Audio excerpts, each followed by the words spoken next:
The only hero who can save the world crosses into another world, but resolutely chooses to join the Demon King's army. Because of an angel's teleportation blunder, the hero who was supposed to arrive in the beginner's village was instead sent straight to the Demon King's lair. To make matters worse, the strongest monsters are right before his eyes, yet he has no idea. The angel told him that the first stop was a beginner's village, and that the monsters there were all weak. So the hero attacks the monsters without hesitation. Tutorial mobs. The result is predictable. The hero is easily defeated and thrown into a dungeon cell. Refusing to give up, he demands to fight the Minotaur again.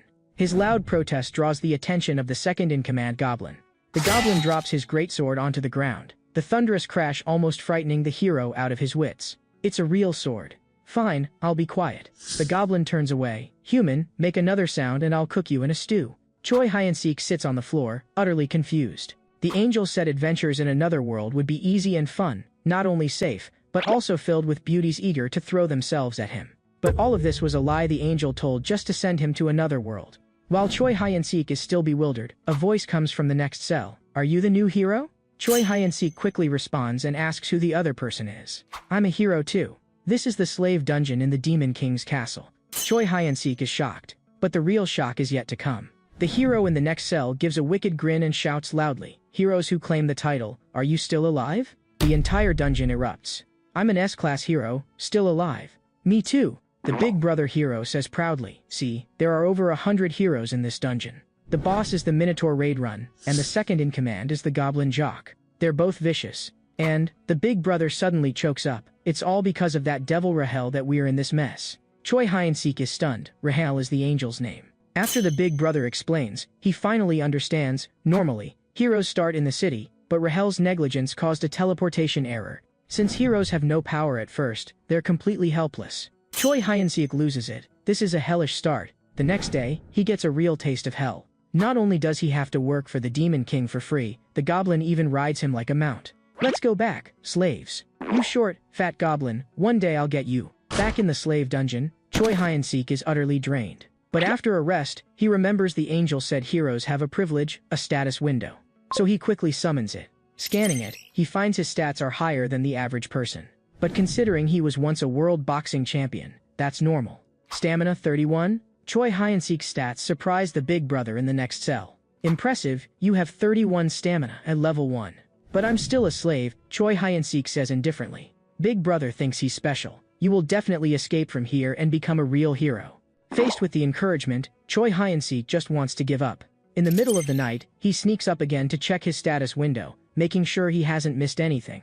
After 2 minutes, he actually notices something odd. What is this hero point? I asked Big Brother about it during the day, and none of them had this. Could it be that I'm the only true hero? While Choi Hyeon-sik is pondering, a sudden flash of light interrupts him. Long time no see, Mr. Hero. The visitor is none other than the angel Rahel. Let me tell you what hero points do. They are the key to creating the ultimate hero. Faced with this helpful angel, Choi Hyeon-sik instantly flies into a rage. I don't care about hero points, but I'm going to beat you up first. Moments later, the angel is begging for mercy. I'm sorry. I just spilled coffee on the magic circle and it messed up the teleportation. After a higher god found out, the angel was punished and forced to become Choi Hyeon-sik's exclusive spirit until the Demon King is defeated. You're an SSS rank hero, completing the mission should be easy. Choi Hyeon-sik couldn't care less. Rather than defeating the Demon King, I'd much rather live an ordinary life here. In his previous life, he was a world boxing champion, but after a lifetime of fighting, he still died single. I'm tired of all the fighting and killing. The angel is dumbfounded. If the mission isn't completed, she'll never return to the divine realm. She tries to persuade him again, but there's a noise outside the door. Choi Hyeon-sik grabs the angel and signals her to keep quiet. Don't worry, I'll use an invisibility spell. Choi Hyeon-sik lets go of the angel and looks toward the door. The visitor is none other than Jock, the second-in-command. Mr. Raidrun wants to see you. He is brought to the office. Turns out, Jock told Raidrun he'd gotten a new mount, Choi Hyeon-sik. He works really hard. This piqued Raidrun's curiosity. That ugly goblin actually praised me? Someday I'm going to gut you. You work hard. I'd like to appoint you as chief slave. The angel is instantly stunned. He's trying to steal my person. You're going to refuse, right? Say no, and make it count. A human hero must never bow to the Demon King's army. Of course. Choi Hyeon-sik gives a wicked grin. He drops to his knees and kowtows hard. Thank you, sir. I won't let you down. Excellent. I'm starting to like you. Raidrun nods in satisfaction. 3 days later, Choi Hyun-sik officially starts his new job. Run faster. My grandma runs faster than all of you. No one's leaving until the work's done. He's very satisfied with his current position. Being the slave supervisor is awesome. This leaves the others below him dumbfounded. This guy must have lost his mind. They say he used to be a human hero. Can you believe it? Even Angel Rahel can't bear to watch Choi Hyun-sik's behavior. Are you crazy? If you keep this up, you're going to get in serious trouble. Choi Hyun-sik ignores her. You idiot, you have no idea what my plan is. Why are you lying on the ground? You want to be a turtle or something? Get up and get to work. After squeezing every drop out of the slaves, he salutes Raidrun in the office. Thank you, sir. I'll do my best. That finally pushes the angel over the edge. She starts lecturing nonstop about what a hero should do, to the point that Choi Hyun-sik's ears are ringing. He quickly opens his hero panel. Because of an idiot's mistake, you were teleported to the Demon King's dungeon. Current mission, win the favor of Demon Army Officer Raidrun. I'm just following the hero's quest, understand? The angel refuses to believe it, and even after they return to the slave dungeon, she still thinks he's lying to her. Choi Hyun-sik finally loses patience and grabs the angel. Whose fault do you think it is that I'm locked up in here? After being warned, the angel quiets down a lot, and even stops nagging him at work. Is that really his mission? Only the higher-ups can change quest objectives. Why would they do that? While the angel is deep in thought, Jacques shows up. Mr. Raidrun wants to see you. With the order in hand, Choi Hyun-sik cheerfully heads to the office. After 2 days of diligent work, Choi Hyun-sik's efforts have finally earned the commander's recognition. Well done, young man. Seeing the other's face turn red, Choi Hyun-sik sucks in a sharp breath. Before Raidrun can do anything weird, he immediately salutes. Sir, may I train the slaves?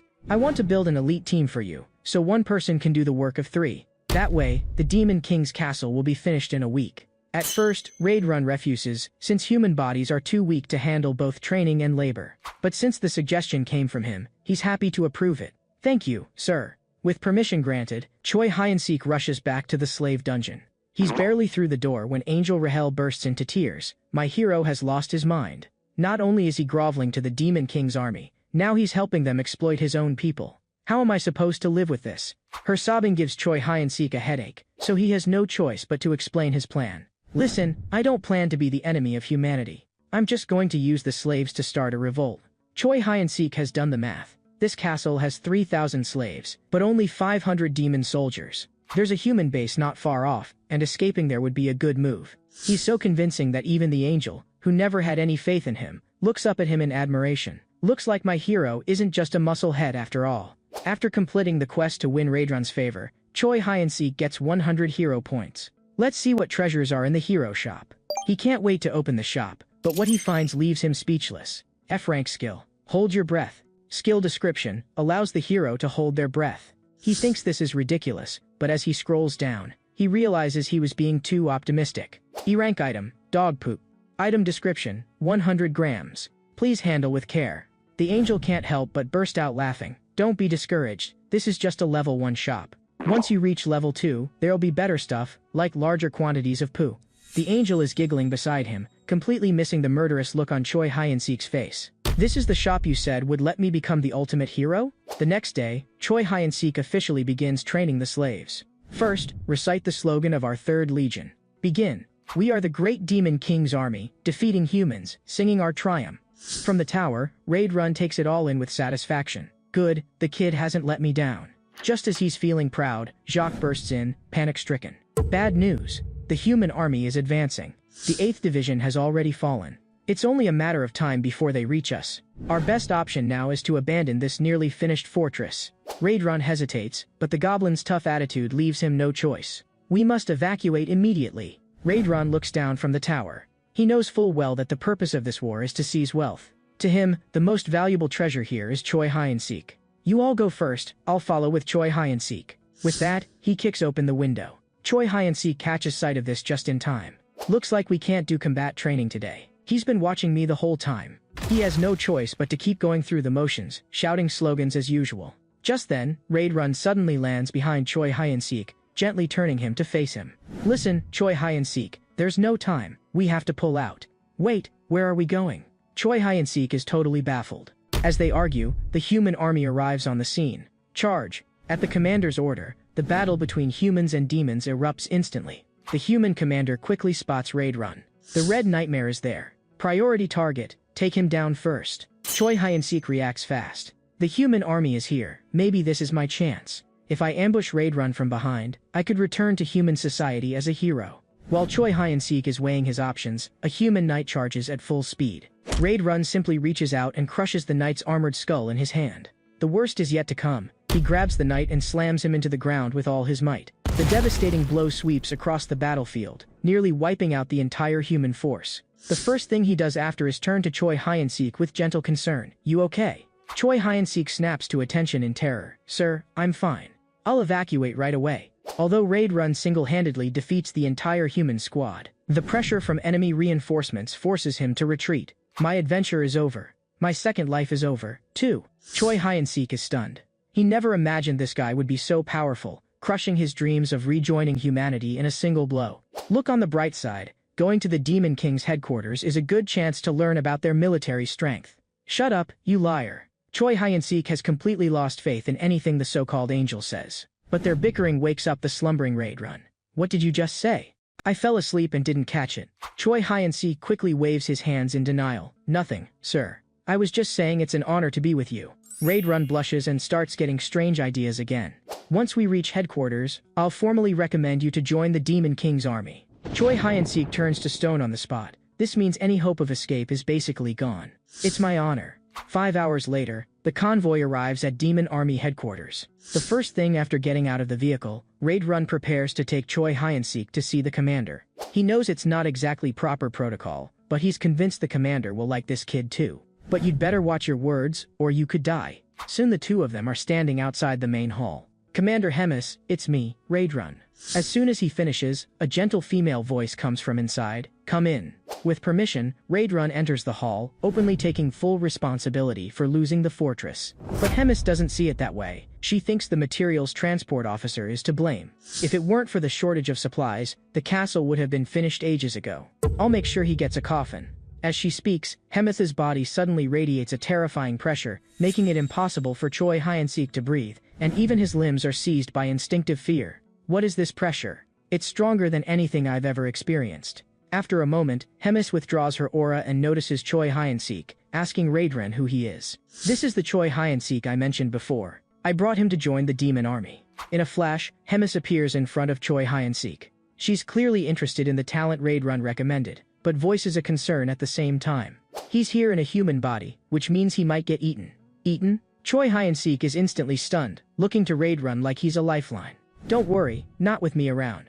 I'll personally train you and make you strong enough." But Hemis flatly rejects this, thinking it's a waste for a high-ranking officer like Raid Run to train a human. So she reaches into her mouth, rummages around for a moment. Then her body twists wildly, and finally she spits out a strange creature from the top of her head. "Starting today, you're my pet's caretaker. His name is Bobo. Isn't he adorable?" "Adorable, my foot." Choi Hyun-sik just wants to get as far away from that thing as possible. But under Hemis's pressure, he has no choice but to compromise in the end. "It's my honor to take care of Bobo." "Good." Hemis tosses the dog over and gives Choi Hyun-sik some good news. "Don't forget to feed him.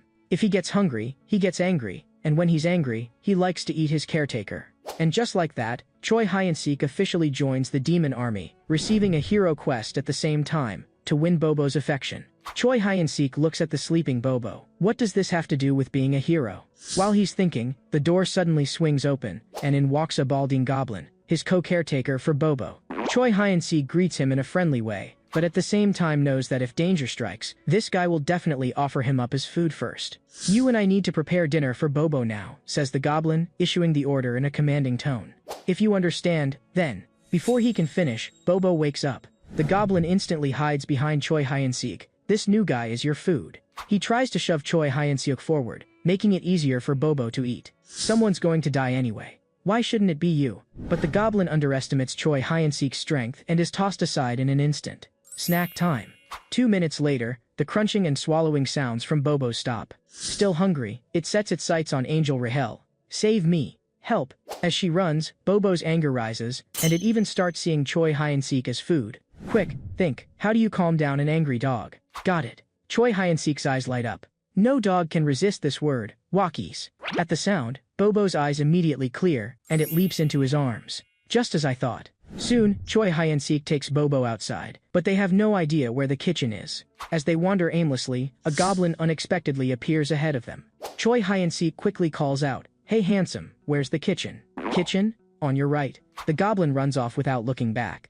This makes Choi Hyun-sik burst out laughing. Everyone in the demon army is so timid. Looks like I can throw my weight around in the future. Just as he's feeling smug, he turns to find that Bobo has vanished. Damn, where did the dog go? The two of them frantically search everywhere. Their efforts pay off, and they soon spot Bobo again.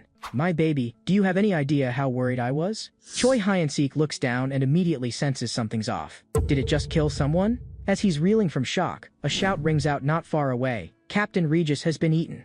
Rahel's smile freezes instantly. "I'm guessing it was Bobo. Who else could it be?" Choi Hyun-sik scoops up Bobo and bolts, the goblins quickly giving chase. But their short legs make it impossible to catch up to Choi Hyun-sik. Unfortunately, Choi Hyun-sik and company run straight into a dead end. When he turns, a horde of goblins is already blocking their escape. "You killed the captain, human. We'll kill you too." Another goblin licks its lips. "Hope the captain isn't digested yet. I've always wanted to taste him." Faced with this hopeless situation, Choi Hyun-sik suddenly gets an idea. Maybe he can intimidate them. "How dare you be so rude?" He swings Bobo in his arms. "Do you know who this is?" "This is Bobo." As soon as he says it, almost all the goblins instinctively step back. They know full well how terrifying Hemis is, and that Bobo is her pet. But one reckless goblin suspects the human is bluffing. Choi Hyun-sik crouches down and scratches Bobo under the chin. Beast mode, on. As soon as he lets go, Bobo lunges at the doubting goblin. That's what you get for not believing. In just 15 seconds, Bobo devours it completely. Anyone else not convinced? No. The remaining goblins all bow in submission. At this moment, Hemis's voice suddenly sounds from behind Choi Hyun-sik. So this is what all the noise was about. Turns out our adorable newcomer is up to something interesting. Afterward, he's called into the office. Once she understands what happened, Hemis bursts out laughing. "So you're using me and Bobo to survive here?" Seeing this, Choi Hyun-sik immediately drops to his knees and admits his mistake. But Hemis doesn't think he's wrong at all. "I guess you're still human in the end, and pretty clever too." Hemis lifts Choi Hyun-sik's chin. "But you're a man. You should learn the demon army's tradition, solving problems with strength." She returns to her seat, then asks Choi Hyun-sik a question.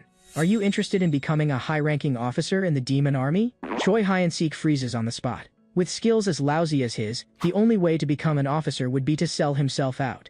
"I know it'll be hard for you, given your current strength." Hemis explains the rules to him. Demons can take each other's rank through duels. "You can't use my name or Bobo's anymore. I know it's tough, so I'll protect you for a month. After a month, you'll have to defeat an opponent I pick. If you win, I'll protect you for another month, until you climb to company commander." Choi Hyun-sik can't help swallowing hard. "What if I lose?" Hemis gives a wicked smile. "If you can, you'd better die in battle." Choi Hyun-sik has no choice but to agree. She even picks out his future opponent on the spot. "Looks like I've only got 30 days left to live." Feeling dejected, Choi Hyun-sik makes his way to the kitchen to find food for Bobo. As he reaches the door, he notices it's covered in bloodstains. So he only dares to stick his head inside, ready to run at any moment. "Hello, sorry to bother you." As soon as he speaks, a red goblin turns around. It's the head chef, Kulkin. "You must be the human the commander mentioned." Choi Hyun-sik quickly nods with a smile, explaining he's here to get food for Bobo. To his shock, Kulkin refuses without a second thought. Choi Hyun-sik is left speechless. "I'm not obligated to help you. Commander Hemis only said we're not allowed to touch you. If you want meat, you'll have to hunt it yourself, like the rest of us." He gestures at a group of goblins behind him, who are busy butchering a goblin and eating with gusto. "Is this the captain's meat? Not bad at all." Choi Hyun-sik is stunned by the sight. These aren't chefs, they're monsters. But if he doesn't want to end up as Bobo's next meal, he has no choice but to join the goblins on their hunt. But on the very first hunt, Choi Hyun-sik encounters deadly danger. Luckily, there's a group of goblins in front of him who take the brunt of the attack. Staring at the not-quite-dead beast in front of him, Choi Hyun-sik is dumbfounded. So who's hunting who here? At this moment, Rahel suggests making a run for it. Choi Hyun-sik agrees. He feels like something terrible will happen if he stays. But just as he lifts his foot to leave, Kulkin calls out to him. "Okay, I'll lead the charge." Kulkin glances at him sideways. "No need. The hunt is already over." Choi Hyun-sik is stunned. They killed the giant beast in just the few seconds he was spacing out. Even so, the goblins paid dearly for it. 13 dead, 25 seriously wounded, and that's just for this one hunt. Yet Kulkin feels no sadness over the casualties. On the contrary, he's very pleased with the outcome. telling his team to rest a bit before the next hunt. After thinking for 2 minutes, Choi Hyeon-sik suddenly gives up on running away. Wait, my dear hero, are you really going to hunt monsters with them? No, I don't have to do that. Choi Hyeon-sik has made up his mind. As long as I participate in the kill here, I get experience and can level up. Even if I just tap the monster once, as long as I land the finishing blow, I get all the experience. So there's no need to risk myself. Rahel is dumbfounded. Is he actually a genius? But this is just gaming the system. She doesn't want her hero to be this kind of person. But Choi Hyeon-sik is determined. I have to get strong enough in this month. After that, he heads over to Kulkin, who seems to see right through his plan to escape. Human, I didn't expect you to come back. I never left. Choi Hyeon-sik quickly plays dumb, then says he wants to join the monster hunts. You, a human? Kulkin doesn't answer right away, but just fixes him with a long stare. It makes Choi Hyeon-sik's skin crawl. The other officers loved my humble attitude. Does this guy not care? Turns out he was overthinking. The next second, Kulkin bursts into laughter. A human saying something so bold, how adorable. Choi Hyeon-sik scratches his head. It's all thanks to your influence, chef. Flattered, Kulkin makes a decision, putting Choi Hyeon-sik in charge of leading the monster hunt. This stuns Choi Hyeon-sik. He just wanted to leech some experience from the back. No, I'm only a humble human. I can't stand in front of the noble demons. That would upset them. As the two argued, a panicked goblin suddenly came running from nearby, immediately reporting to Kulkin. A pack of wild wolves is attacking. In stark contrast to the goblin's panic, Kulkin remained utterly calm. He gripped the cleaver on his back. More good meat. Let's go, boys. Excellent, Choi Hyeon-sik grinned slyly. All I have to do is land the finishing blow at the right moment. I'll help you too, Mr. Hero. Rahel chimed in, casting a spell right away, vastly boosting Choi Hyeon-sik's physical strength, though only for 3 minutes. He thought he'd get some praise for this, but instead got a fist the size of a sandbag. Why didn't you use that sooner? With the buff, Choi Hyeon-sik's confidence soared. It's just 5 black wolves, no big deal. He leapt forward, and landed a punch right on a barely alive black wolf. Level up. Level up. To his surprise, just one hit took him up 4 whole levels. Just as Choi Hyeon-sik was celebrating, he noticed a goblin nearby trying to land the last blow, so he shoved him aside. Sorry, I slipped. Staring at the black wolf on the ground, Choi Hyeon-sik licked his lips greedily. All the finishing blows are mine. Under his lead, the 5 black wolves were quickly wiped out. Choi Hyeon-sik was about to leave, but Kulkin called out to him, inviting him to taste the fresh meat. It's a chef's privilege to enjoy the freshest food. He handed a piece of meat to Choi Hyeon-sik. You did well, so maybe you should have a taste. Looking at the bloody, raw meat in front of him, Choi Hyeon-sik felt intense revulsion, but didn't dare refuse the offer, so he forced himself to take a bite. The texture's fine, but the taste is pretty terrible. Suddenly, a thought struck Choi Hyeon-sik. If I can make tastier food, maybe I can control them with it. Without hesitating, he bought a bottle of flavor enhancer from the hero shop. Only by conquering these monsters' stomachs with delicious food could a weakling like him gain a chance to turn them. This approach, however, infuriated Rahel, who thought that such precious hero points shouldn't be wasted on trivial things like seasoning. Even if they like it, it's useless. Choi Hyeon-sik ignored her, and instead picked up a piece of meat to grill. He wanted the result to shut Rahel up. Just wait, this stuff will make even shoe leather taste amazing. The half-cooked, juicy grilled meat exploded with fragrance the moment he sprinkled the seasoning. Choi Hyeon-sik was very pleased with his creation. I'm the god of cooking in this world. He immediately brought it to head chef Kulkin, since fresh off the grill tastes best. Kulkin glanced at it and politely refused. Thanks, but I'm already full. But Choi Hyeon-sik didn't give up. This is my ultimate masterpiece. If you try it, I could die happy. After repeated pleas, Kulkin finally gave in and took a bite. That single bite instantly transported him back to his childhood. It's mom's flavor. Kulkin was deeply satisfied with the barbecue, because he'd been a shy kid, and his mother's grilled meat was his hope growing up. To thank Choi Hyeon-sik, he handed him a large bag of fresh meat in return. If you need anything else, come to me. Choi Hyeon-sik returned to his quarters with the meat. Bobo, I'm back. No sooner had he finished speaking than Bobo lunged at him, jaws wide. In a panic, Choi Hyeon-sik quickly pulled out the bag of meat, finally stuffing Bobo's mouth. Good boy, eat as much as you want. With a steady food supply, Choi Hyeon-sik no longer had to worry about becoming Bobo's next meal. Instead, he'd become his true master. After devouring 30 pounds of meat, Bobo's affection for Choi Hyeon-sik soared. Congratulations, you've completed the quest and won Bobo's favor. Reward, 200 hero points. The success left Choi Hyeon-sik full of confidence. Perfect, just as planned. He immediately opened his info panel. Rahel, peeking over, was stunned. You're just going to let those 22 free attribute points sit there for your next life? That's because someone didn't bother explaining what they're for. That shut Rahel up, since as his exclusive spirit, she was supposed to teach him everything about this world. Rahel quickly started her explanation. There are 4 main stats: strength, agility, endurance, and magic. Wait a second. Choi Hyeon-sik cut her off, because he'd noticed a 5th stat, charisma. That one's different. With Rahel's explanation, he learned that charisma was a hidden stat, unassignable through points, and could only be improved through training. So far, though, his charisma with male monsters was pretty high. Rahel continued, physical stats matter most in the early game, but later, magic becomes everything. Following her advice, Choi Hyeon-sik put most of his points into his physical stats. Now you can buy the basics of magic control from the hero shop. Rahel continued her tutorial. It'll teach you how to control magic, and only costs about 100 hero points. Choi Hyeon-sik searched the hero shop over and over, but couldn't find anything like magic control. No way. I remember it being one of the most common things in the hero shop. Choi Hyeon-sik could only sigh deeply. He'd thought his exclusive spirit was finally useful, but it seemed he was wrong.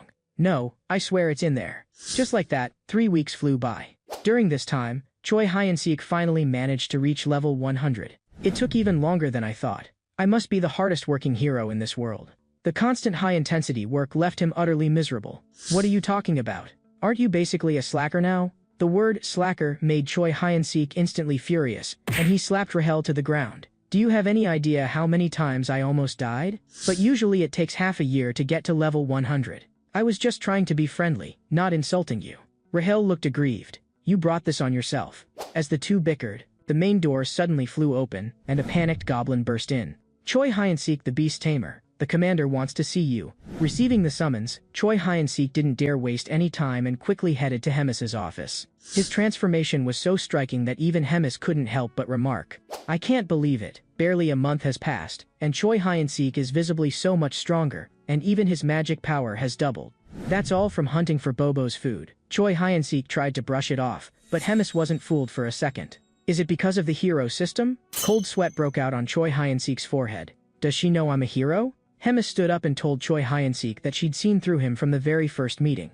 The only reason she hadn't said anything was because Raidrun liked him so much. And now, she had even more reasons not to kill him. Are you talking about the duel in a few days? That's right.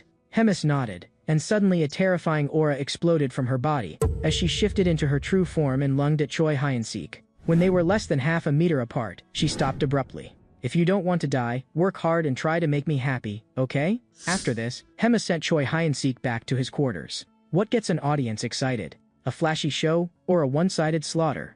Choi Hyeon-sik kept pondering this, because if he couldn't impress Hemis, he'd be dead for sure. What do we do? What do we do?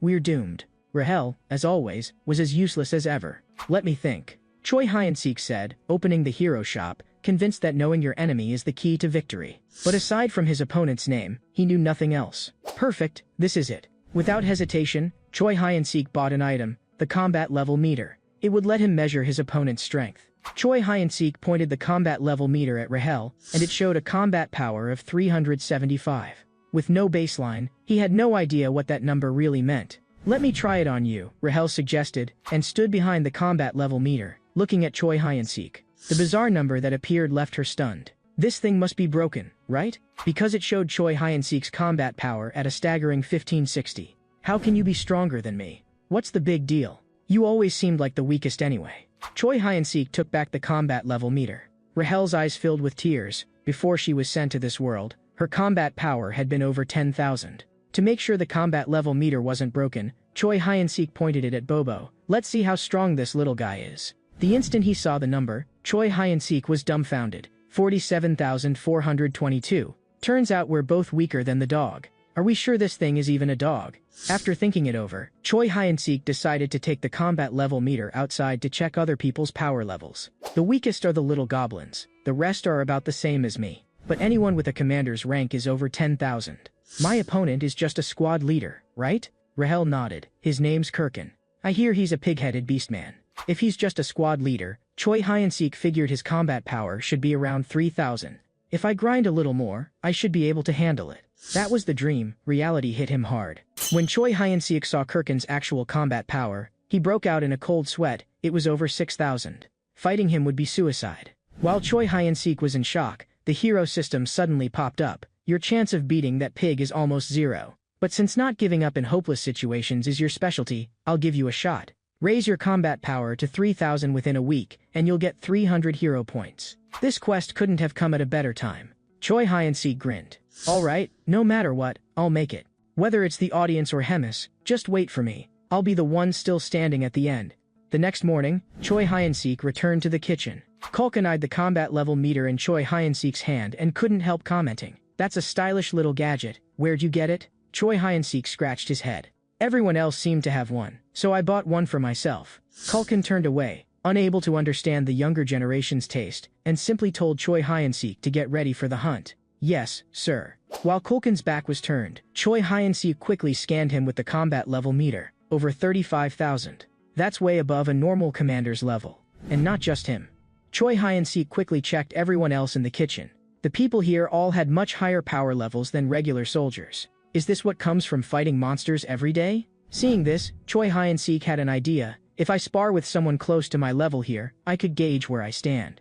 Commander Culkin, may I spar with one of the cooks? Spar? Culkin was taken aback. Yes, I think it would help my training. Culkin looked serious. He thought Choi Hyun-sik was plenty strong for a human and didn't need to push himself further. Choi Hyun-sik put on a disappointed face. Too bad, I brought some meat today to grill us thanks, but I guess I'll have to save it for another time. He pretended to put the meat back in his pack. Culkin grabbed him. Fine, we'll do it now. Who do you want to fight? Preparations for the spar began at once. Choi Hyun-sik picked an orc named Galbakam as his opponent. He chose Galbakan because he was the same race as Kirkin, and seemed to be the dumbest among the kitchen soldiers. Still, his combat power was 2,500, nearly double Choi Hyun-sik's. Honestly, he didn't think he could win. But I have to. The image of Kirkin's overwhelming strength flashed through his mind. If he couldn't beat this much weaker orc, he'd never stand a chance against Kirkin. What's going on? We're supposed to be hunting. Choi Hyun-sik and Galbakam are going to spar. When the kitchen soldiers heard the news, they all gathered around. Sparring? What's that? It's just mutual slaughter. So Choi Hyun-sik's going to die? If he dies, who'll grill the meat? We can't live without meat. Let's just kill Galbakam first. That's a good idea. Just as the unfortunate orc's death sentence was about to be handed down, Culkin stepped in. Shut up, idiots. Sparring isn't killing, it's just a test of strength. The kitchen soldiers whispered among themselves. So it's an arm wrestling match? Maybe a tug of war. Culkin ignored them. Listen up, Galbakam. He needed to make sure Galbakam, Choi Hyun-sik's sparring partner, understood. You absolutely cannot kill Choi Hyun-sik. You can hit him, but go easy. Got it. Got it. Galbakam answered with a dumb look, scratching his head absent-mindedly, clearly not reliable. But don't go too easy. Hurt him a little, just to make it real. Got it. Got it. And try not to break anything. Sparring is hard enough. When it's over, I'll give you extra meat, so do your best. The moment he heard meat, Galbakan's eyes lit up. Leave it to me, chef. He suddenly spoke fluently and stepped forward. Choi Hyun-sik, let's spar. Alright, let's have a good match. Galbakam and Choi Hyun-sik faced each other, keeping their distance. Culkin raised his arm as referee. Ready, go. As Culkin's arm dropped, the match began. Galbakan got into position. I don't want to hurt him too much. He's the barbecue guy. I don't want to hurt him. But Choi Hyun-sik rushed in at full speed from the start. Galbakam raised his arm, but even a gentle punch would have crushed Choi Hyun-sik's face. But unexpectedly, Galbakan's fist missed entirely. At the same moment, he saw Choi Hyun-sik's kick. He seemed to hear the wind slicing through the air. The big shoe, soles caked in mud, getting bigger and bigger. I'm gonna get hit. That was Galbakan's last thought. As expected, Choi Hyun-sik took him down with a single kick. Soon after, the 3rd Legion reached the forest behind headquarters. Though the magic beasts hadn't appeared yet, Choi Hyun-sik was already strangely excited. Honestly, he hadn't expected to win, but he'd knocked out an orc with twice his combat power in a single blow. So now he knew that combat power wasn't everything. He still had a chance against Kirkin. Of course, Kirkin was much stronger than Galbakan today. He was the real monster here. There's a large group of Talus ahead. The long-awaited news finally came. Really? So this is Talus territory? Culkin was puzzled. That's strange. There usually aren't Talus packs in this area. This made the usually decisive Culkin hesitate. So Choi Hyun-sik walked over. Is something wrong? Is Talus meat not tasty? No, Talus meat is delicious, especially the chewy Talus marrow, an absolute delicacy. But Talus are pack animals, and if we're not careful, they'll come out in force. Especially the Queen Talus. She's got strong maternal instincts. If we mess with her kids, we're in real trouble. So does that mean we can clock out early today? Choi Hyun-sik grinned, scratching his head. No, if Talus meat is that good, we're catching them anyway, Culkin said calmly. The queen rarely leaves the nest, so we should be fine. He raised his giant cleaver. Let's go. Today's snack is Talus marrow. The kitchen soldiers sounded the charge. Catch them alive. Their fluids are the real treasure. As the kitchen soldiers began to fight, Choi Hyun-sik started his act again. He accidentally knocked a soldier flying, then stole the final blow on a monster. Last hit's mine. I need to level up. With each kick, Choi Hyun-sik took down a monster and kept leveling up. You sure know how to KS, hero. Of course, Choi Hyun-sik laughed. At this rate, I'll outpace Culkin soon. But just then, the ground began to tremble, and a deafening roar filled the air. What's going on? Choi Hyun-sik looked around in confusion, and the kitchen soldiers were just as surprised. But soon, the source of the tremors revealed itself, the Talus Queen. Her massive body blotted out the sky. Seeing the pile of Talus corpses on the ground, the queen's body shook with rage. She wanted to make these people pay. Choi Hyun-sik looked up, wanting to know just how strong the queen that even Culkin feared really was. But when he pointed the combat level meter at her, it started blaring. Unable to measure. Unable to measure. Mr. Culkin, what should we do now? Choi Hyun-sik turned, only to see Culkin's back as he ran away. Goodbye, everyone. Try to stay alive. Choi Hyun-sik was stunned. What the hell? That irresponsible bastard. In the next tense instant, the Talus Queen's legs fired at the crowd like bullets. A whole cluster of goblins died before they could even react. But the queen wasn't satisfied. She let out a roar so loud it nearly burst Choi Hyun-sik's eardrums. What kind of monster makes a sound like that? Before he could figure it out, Rahel's voice whispered in his ear, Hero, look behind you. Warned, Choi Hyun-sik turned his head and saw a shocking sight. The ground was swarming with Talus, stampeding towards him. Choi Hyun-sik had no choice but to scatter with the rest. Anyone who ran slow was killed instantly by the queen. Screams and wailing echoed through the crowd, but Choi Hyun-sik couldn't care less. He knew if he stopped, he'd die for sure. After 10 minutes of running, Choi Hyun-sik finally came to a cave entrance. Hiding in here should be safe, right? Rahel nodded. Safe. I checked. No monsters inside. Choi Hyun-sik didn't really trust her, but figured it had to be safer than being out in the open. After a moment's thought, he went inside. The cave was deep and wide, like it had formed naturally. Doesn't that mean the Talus Queen could squeeze in too? Rahel's words made Choi Hyun-sik freeze. He quickly scanned the area, and found a patch of green slime on the rocks. Could this have been left by a Talus? But Culkin said there were no Talus around here. They kept moving deeper, and soon stumbled on something even scarier. The cave was filled with countless Talus eggs. Is this the Talus Queen's nest?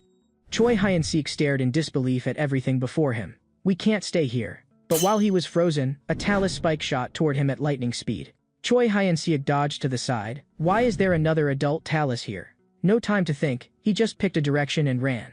Are you sure that's the way out? Rahel asked, but Choi Hyun-sik didn't answer. He only ran. He was quickly tripped by something on the ground. In his panic, Choi Hyun-sik grabbed a random egg and used it as a weapon, hurling it at the Talus with all his strength.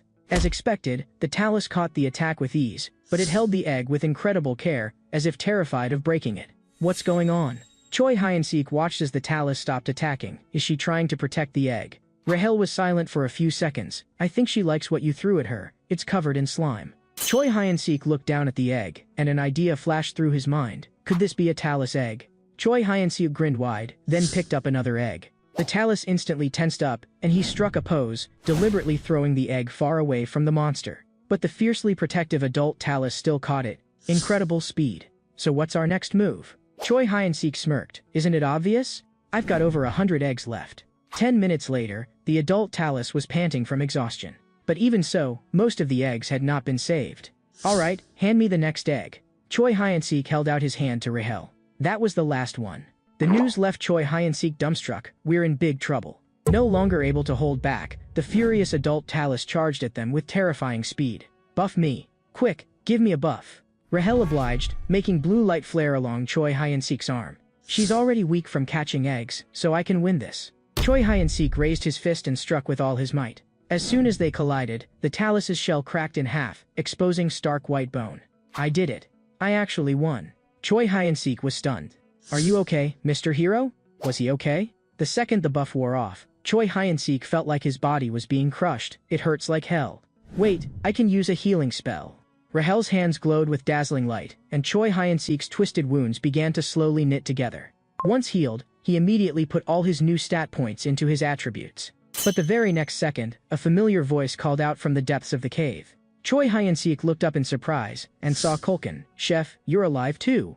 "Of course." Choi Hyun-sik rolled his eyes, remembering how Kulkin had run off. "Why are you here?" "I found this cave while I was running away. Looks like we're both lucky." Kulkin laughed heartily. But then Choi Hyun-sik told him, "This is the Talus nest. Those are Talus eggs. This place is their hatchery." Kulkin stared at the eggs with hungry eyes. "These are top-tier ingredients. Most people die before ever tasting them. We'd better run now." Choi Hyun-sik couldn't help cursing.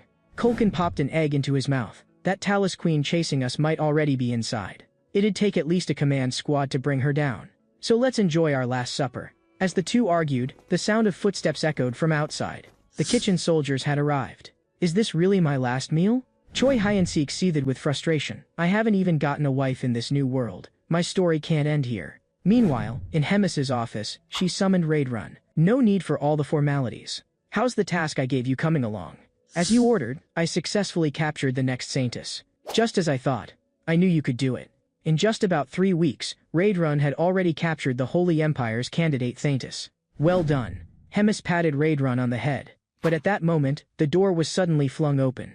"Commander, urgent report. The cooks reported an accident while gathering ingredients." "Doesn't that kind of thing happen every day? What's there to fuss about?" But this time the casualties are a bit severe. They ran into the Talus Queen. Most of the cooks, including head chef Kulkin, are either dead or missing. Hemis stroked her chin thoughtfully. "What about Choi Hyun-sik?" "He's missing as well." Listening to the report, Raid Run froze in shock. "Choi Hyun-sik is missing too?" Back in the cave, Lord Kulkin and the cooks were utterly absorbed in eating eggs. Choi Hyun-sik let out a deep sigh, then smacked Kulkin with a book. The sharp pain snapped him awake. "What are you doing? You seem to be under some kind of mysterious curse, so I woke you up this way." Choi Hyun-sik made up an excuse, but in truth, he just couldn't stand seeing Kulkin so out of it. As for the book in his hand, it was the Beast Encyclopedia that Choi Hyun-sik had exchanged for 50 hero points at the shop. It recorded the details of nearly all demon beasts, even Talus. The entry read, "They are spider-shaped demon beasts with powerful leg muscles. To defeat a Talus, you must target its relatively weak spots, especially the torso and head. Talus bodily fluids are highly flammable, and their eggs contain an almost explosive liquid. Caves built with Talus saliva are also highly vulnerable to fire magic, so be careful not to use fire magic inside." After reading about the Talus's weaknesses, Choi Hyun-sik shut the book. "Mr. Kulkin, can you use fire magic?" Kulkin turned to him, a little. "Just the basics, like fireballs." He sighed. "Forget it. My level of fire isn't enough to burn through a Talus's shell." Choi Hyun-sik shot him a look, because burning Talus to death wasn't his plan at all. "Listen up, everyone. I have an escape plan." The goblin cook sighed. "Pointless struggle. We might as well stay here and keep eating eggs."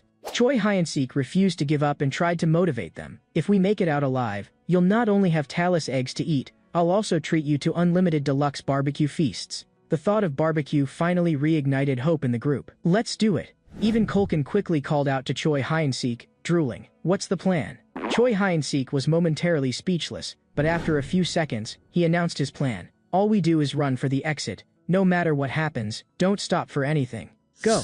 With that, Choi Hyun-sik dashed out in front, the rest closed behind. Unfortunately, they barely got started before running into a whole group of adult Talus. "Get ready, Mr. Kulkin." Choi Hyun-sik grabbed 2 eggs and hurled them with all his strength at the wall. Kulkin cast fire magic at the same time. The Talus egg liquid exploded violently at the touch of flame, sending shockwaves that nearly destroyed the whole cave. The adult Talus, desperate to protect the remaining eggs, abandoned Choi Hyun-sik to put out the fire first. While they're distracted, run for it. Even though everyone kept moving, the twisted tunnels made it tough to find an exit. Only 1 egg left. "We have to find the exit before it's used up." At the crucial moment, Rahel spotted a distant glimmer. "There's light over there. It's the exit." Dodging wave after wave of adult Talus attacks, Choi Hyun-sik sprinted toward the light. They drew closer and closer. "We're almost out." But just as they were about to reach the exit, Choi Hyun-sik stopped in shock. Because blocking their path was the enormous Talus Queen, her massive body sealing off the cave entrance. "It's over. The Talus Queen is back." Though her expression was furious, Choi Hyun-sik noticed something strange. The queen wasn't attacking them. What's going on here? He guessed it might have something to do with the egg in his hand. Talus are fiercely maternal creatures. Without hesitation, Choi Hyun-sik tore off a big piece of his sleeve and had Culkin set it on fire. Then he raised both the flaming cloth and the egg high above his head. If this egg explodes, we'll all die here. But the cave will collapse, and all your offspring will die with us. Choi Hyun-sik shouted, if you don't want that, let us go. The Talus Queen flew into a rage, wanting to kill Choi Hyun-sik on the spot. But her body's instinct to protect her offspring held her back. Seeing her hesitate, Choi Hyun-sik shouted again. But instead of backing down, she let out an ear-splitting screech.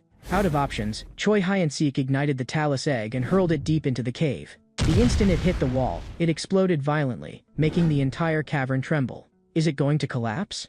Choi Hyun-sik saw boulders raining down from above and instantly realized the cave was about to cave in. Everyone, get outside. He yelled, sprinting for the exit. But just after he made it out, he suddenly stopped, because he heard the level up notification. Rahel, totally confused, tried to drag him away, but couldn't budge him at all. As the cave kept collapsing, the level up notifications kept ringing out.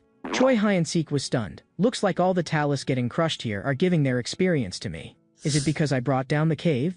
Not daring to linger any longer, Choi Hyun-sik sprinted for the exit. But escaping past the Talus Queen was no small feat. He had no choice, though. Luckily, Culkin pulled out a treasured Talus egg, gazing at it longingly. I'll use this egg to buy us a way out. Before he could finish, the Talus Queen's attack struck. Choi Hyun-sik didn't hesitate. He slipped right under the queen. But just as he was about to escape, the Talus Queen spat a web from her mouth, snaring Choi Hyun-sik's arm. It's over. I'm dead. The queen's next attack came without mercy, aiming straight for Choi Hyun-sik. But at that moment, a deep red silhouette stepped in front of him. It was Raid-run. Are you alright? Choi Hyun-sik was shocked. He couldn't understand why Raid-run was here. I knew you were still alive. Raid-run grinned. From here on out, I'm in charge. With that, a terrifying power erupted from him, instantly shattering the Talus Queen. Choi Hyun-sik was frozen in awe, so strong. The final result of this hunt, 99 cooks missing or dead, including head chef Culkin. After the battle, Choi Hyun-sik returned to Bobo's room. If it weren't for Raid-run, we'd be dead. Rahel sighed, shaken from the brush with death. But Choi Hyun-sik quickly brought her back to reality. Enjoy the peace while it lasts. We're about to be doomed. My duel with Kirkin is coming up. Rahel protested. Haven't you grown so much? That cave collapse alone got you 75 levels. Choi Hyun-sik was now level 200, but his combat power was only 3,500, while his opponent had 6,000. But Choi Hyun-sik knew victory wasn't just about power levels. His sparring match with Galbakam was proof of that. Rahel nodded. Exactly. Battle isn't just about strength, it's about magic too. If you want to win at that level, you have to learn magic. Unfortunately, Choi Hyun-sik didn't know the first thing about it. Easy for you to say. Rahel changed tack, but you did use magic in the Talus Hatchery, didn't you? That left Choi Hyun-sik confused. I used magic? Was it then? While he was still puzzling it out, Raid-run walked in, startling Choi Hyun-sik. Sir, what brings you down to our lowly quarters? Raid-run got straight to the point. He wanted to take Choi Hyun-sik to see Commander Hemis. With Raid-run leading the way, they quickly arrived at Hemis's office. What wind blew you here, Raid-run? You're not usually one to visit me. Raid-run didn't waste time. Commander, let me train Choi Hyun-sik personally. Kirkin might be a squad leader, but lately I think he's really more on a vice commander's level. That made this fight extremely unfair for Choi Hyun-sik. Let me train him. I can help him reach his full potential. Choi Hyun-sik was stunned. Why is he doing this? He silently prayed Hemis wouldn't agree. But to his shock, Hemis didn't even hesitate. Thank you, sir. If you have no other business, please go. I have things to do. With no choice, Choi Hyun-sik could only bow to fate. Thank you, my great commander. We'll be going now. After they left, Hemis couldn't help but smile. She'd noticed that Choi Hyun-sik's strength had doubled in just a few days. A human growing this fast is truly fascinating. But it's a bit troubling too. If Raid-run helps him, Kirkin might actually lose. I absolutely can't let that happen. In her heart, Hemis already had the perfect plan. On the other side, Raid-run and Choi Hyun-sik quickly arrived at the training grounds. This is my private training arena. Choi Hyun-sik was stunned. Hemis actually gave him his own training ground. She must value this guy a lot. Raid-run stopped in his tracks and stared intensely at Choi Hyun-sik, noticing the huge amount of magic power inside him, even though he still didn't know how to use it. Choi Hyun-sik felt a chill under Raid-run's gaze, not knowing what he wanted. I should start with the basics, but there are only 4 days until the duel. We don't have much time. Suddenly, Raid-run spun around, clenching his fists. He decided to push Choi Hyun-sik to his limits to force out his potential. Pain is part of growth. Choi Hyun-sik had no time to react. Raid-run's heavy fist struck him head-on. What's wrong with this guy? Has he lost his mind? Isn't he supposed to be training me? Why attack me out of nowhere? Without hesitation, Raidron advanced again, fists raised. Lock with everything you've got or you'll die. Warned, Choi Hyeon-sik raised his arms to defend, but even so, the force sent him flying several meters. Strange, his physical strength isn't great, but his reaction speed and awareness are impressive. His mental fortitude is exceptional.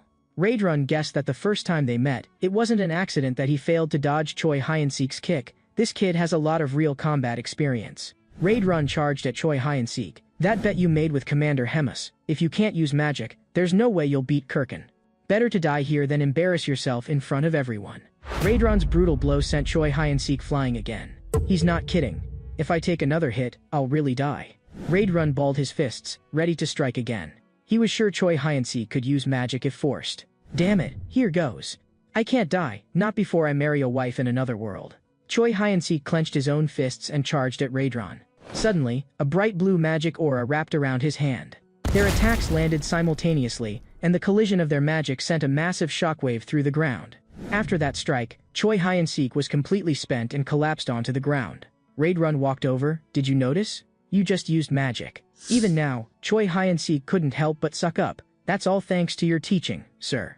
Raidron grabbed his hand. Good. Keep this up, and you'll have a chance. Raidron began healing Choi Hyeon-sik. But the moment his magic entered Choi Hyeon-sik's body, Choi Hyeon-sik's eyes went wide in agony. Damn it. Choi Hyeon-sik coughed blood and thrashed, barely able to breathe.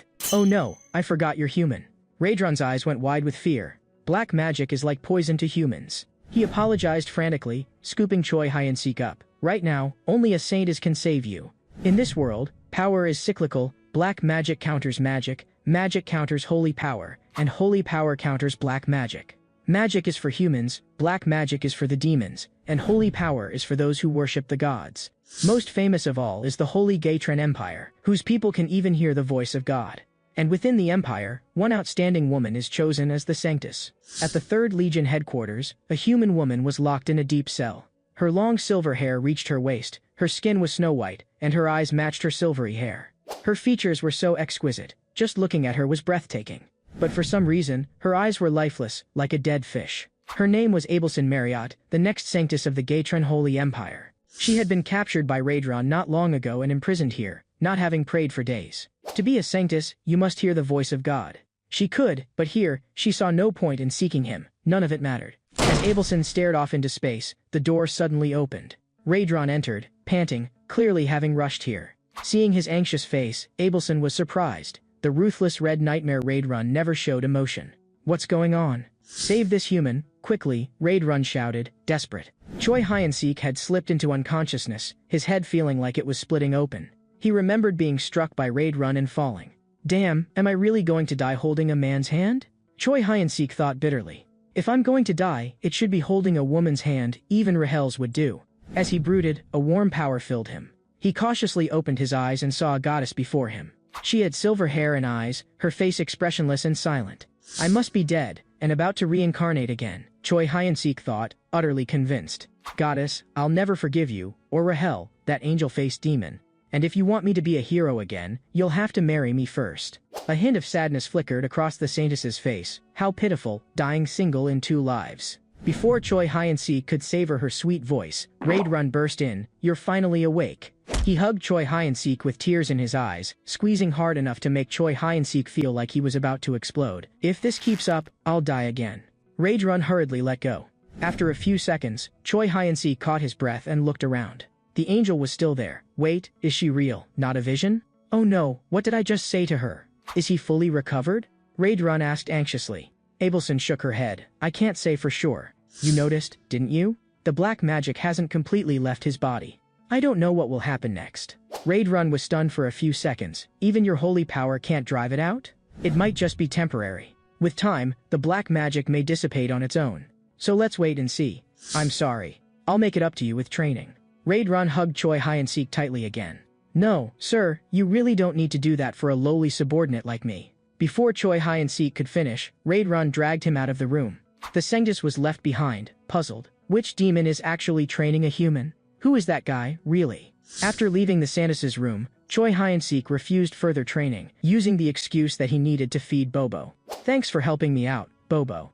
I heard you already ate a soldier who tried to feed you, so you probably don't need another meal today, right? Although Choi Hyun-sik no longer had to worry about being beaten to death by Raid Run during training, he still had black magic lingering in his body. This shouldn't be a big problem, right? It's not enough to kill me. As he said this, he glanced over at Rahel, only to see her sitting on the ground in tears. She'd overheard every word Choi Hyun-sik said to Abelson. She never expected her hero would actually wish her to go to hell. This is all my fault. The black magic in your body, you almost dying, it's because of me. I'm an angel wearing a demon's mask, so I should suffer in hell forever. Choi Hyun-sik suddenly realized his words had been a bit too much, so he went over to comfort Rahel. All right, Rahel, don't be mad. I can't do without you, my little buff spirit. Shut up, I don't want to hear it. Time quickly passed to the next day. As usual, Choi Hyun-sik went to Raidrun's private training ground, where he was beaten half to death. Saint Abelson naturally became Choi Hyun-sik's dedicated healer. Thank you for healing me. Before tomorrow's duel, I'd like to ask you a favor. Choi Hyun-sik scratched his head awkwardly. Could you pray that I don't die tomorrow? And if possible, I'd like to invite you to come watch the duel. In the blink of an eye, duel day arrived. Due to the intense training, Choi Hyun-sik's body ached everywhere, but he felt calm. In other words, he'd grown stronger. Yet the audience didn't have high hopes. After all, humans were naturally at a physical disadvantage compared to demons. Raid Run, who do you think will win?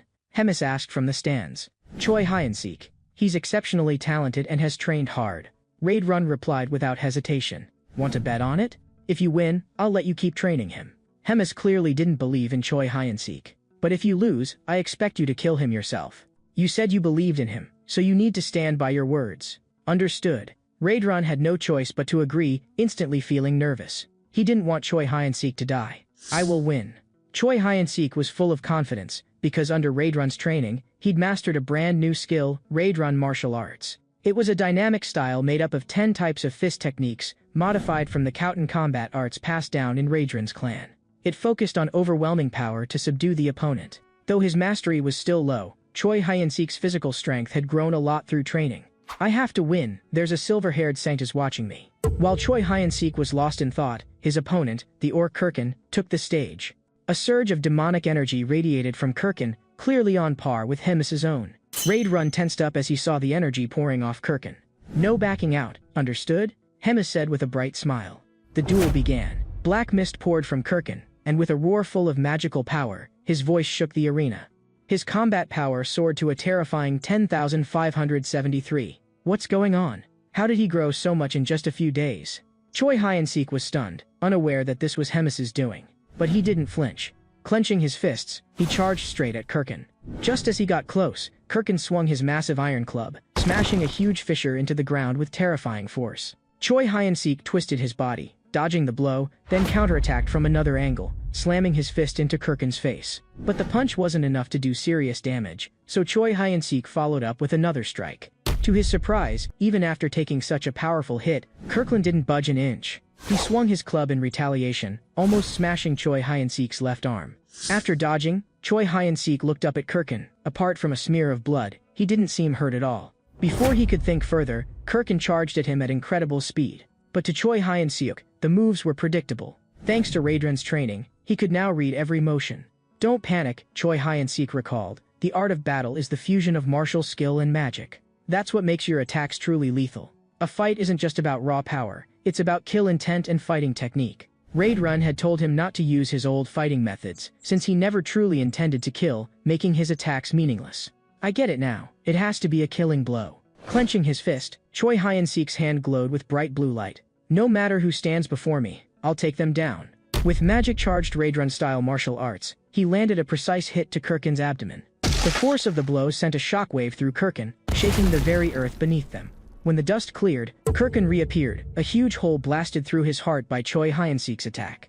Today's winner, the weak human, Choi Hyun-sik. When the announcer proclaimed the result of the fight, Choi Hyun-sik collapsed to the ground, exhausted.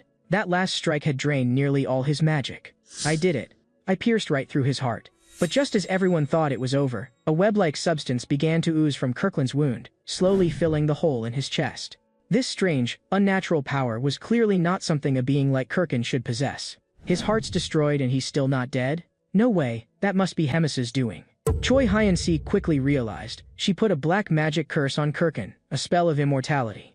Raidrun watched with bated breath for Choi Hyun-sik, while Hemis wore a smug smile. To master such a martial art in so short a time, his talent is astonishing. But I expected as much. Within seconds, Kirkin was back on his feet. What the hell? Is that a curse? Rahel was bewildered. But if it's a curse, it can't last forever. Drooling, Kirkin charged forward again. Choi Hyun-sik studied his movements, and found they were identical to before. Dodging this is too easy. But just as he was about to sidestep, his legs suddenly gave out at the worst moment. Unable to react, Choi Hyun-sik was slammed into the wall by Kirkin like a bullet. Forced to grab onto his attacker's arm, he twisted with all his might. Even as he heard bones snap, Kirkin showed no sign of pain, and hurled Choi Hyun-sik away with brutal strength. The force was so great, Choi Hyun-sik nearly blacked out. Damn, I can feel whole sections of my bones are broken. Get up. You can do this. From the audience, Abelson spoke up for the first time, calling out to Choi Hyun-sik. Right, it's not over yet. Bolstered by her encouragement, Choi Hyun-sik forced himself to his feet, trembling but determined. I can't embarrass myself in front of the girl I asked out. I haven't even gone on a date with her yet. As he spoke, a surge of magic erupted from his body. If my bones are broken, I'll just coat them in magic, make myself a suit of armor.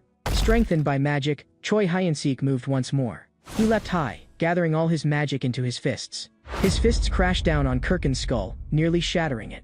But even so, Kirkin still didn't die. Once again, black mist erupted from his body.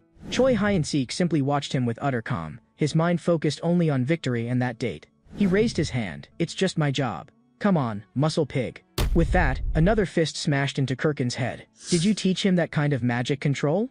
Hemis asked Raidrun, uncertain, but he shook his head. That made her instantly uneasy. We'd better be careful, he's a monster. For her to use that word, the danger was clear. It meant that, in her eyes, only the Demon King himself was beyond comparison. The duel was declared over soon after. When Choi Hyun-sik came to, he was back in Bobo's quarters. So what happened with the duel? He couldn't remember the end, only that he'd been beating the hell out of Kirkin. You won, and the saint has healed you, Rahel answered. Choi Hyun-sik quickly checked his hero system. He gained 12 levels from the fight, his stats had grown a lot, and he'd unlocked a brand new skill, magic control. Even the well-traveled angel Rahel had never heard of such a skill. No wonder you haven't. Choi Hyun-sik couldn't help jabbing at her. What's that supposed to mean? It's because the skill is rare, okay? Not because I'm ignorant. While they bickered, Choi Hyun-sik noticed a small note lying beside him. Meanwhile, after healing Choi Hyun-sik, the Sanctus returned to her room.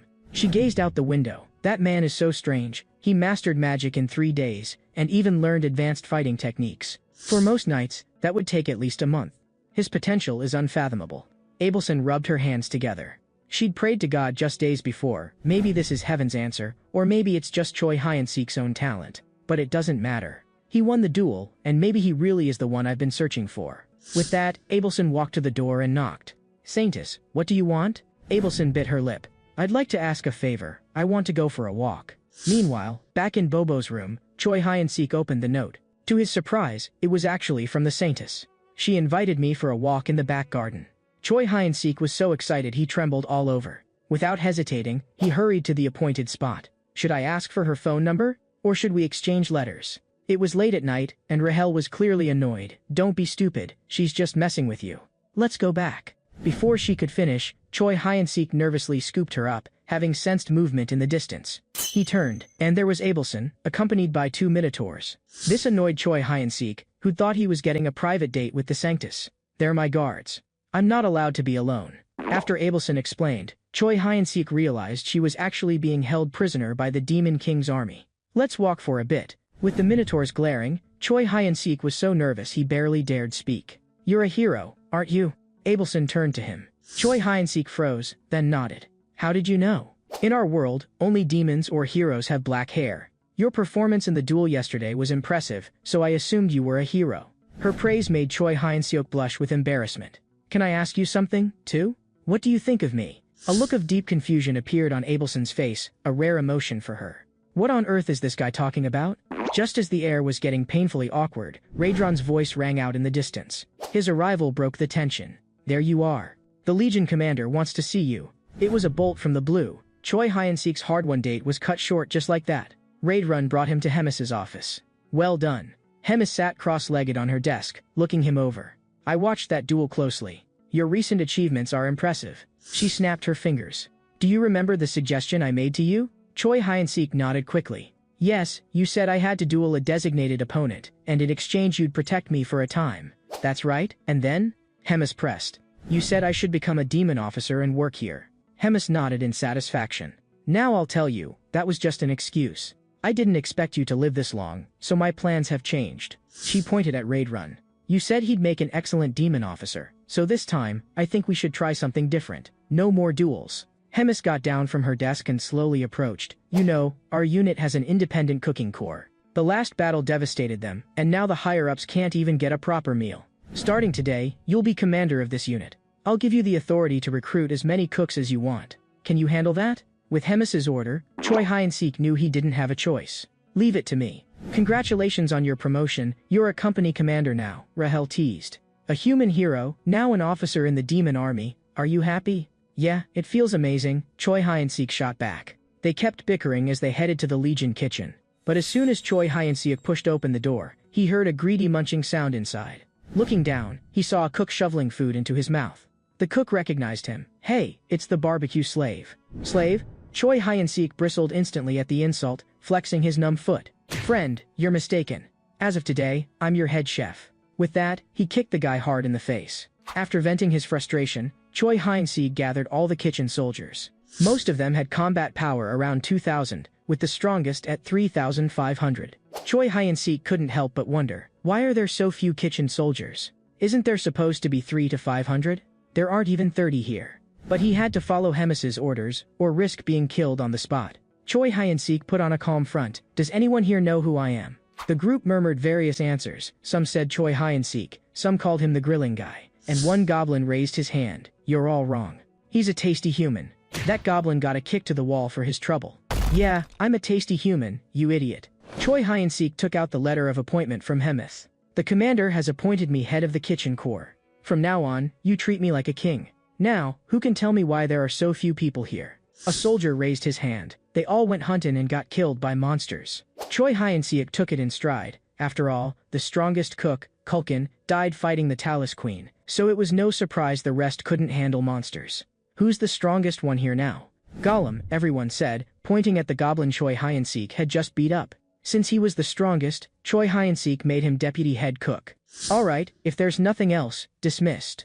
Choi Hyun-sik sat alone in the corner, figuring the kitchen needed at least 200 people. Well, that leaves only one option.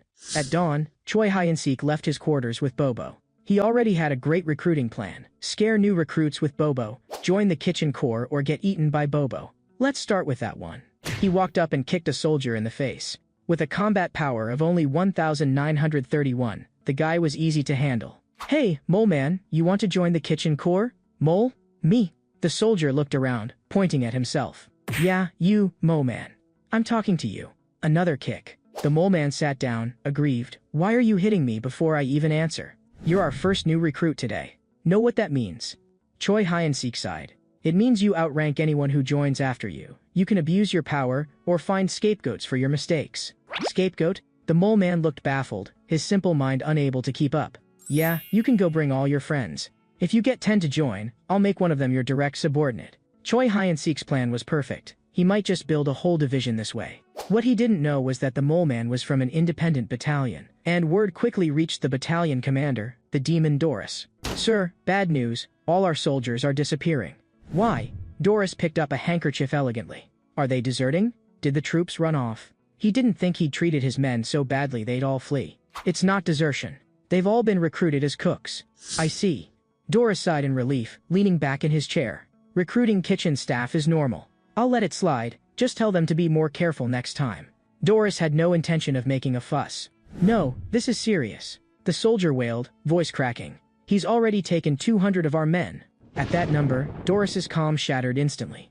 Meanwhile, Choi Hyun-sik was still busy recruiting. We've already got over 200 cooks. Maybe it's time to stop? But as soon as he said that, he sensed something was off. Out of the corner of his eye, he noticed something alarming.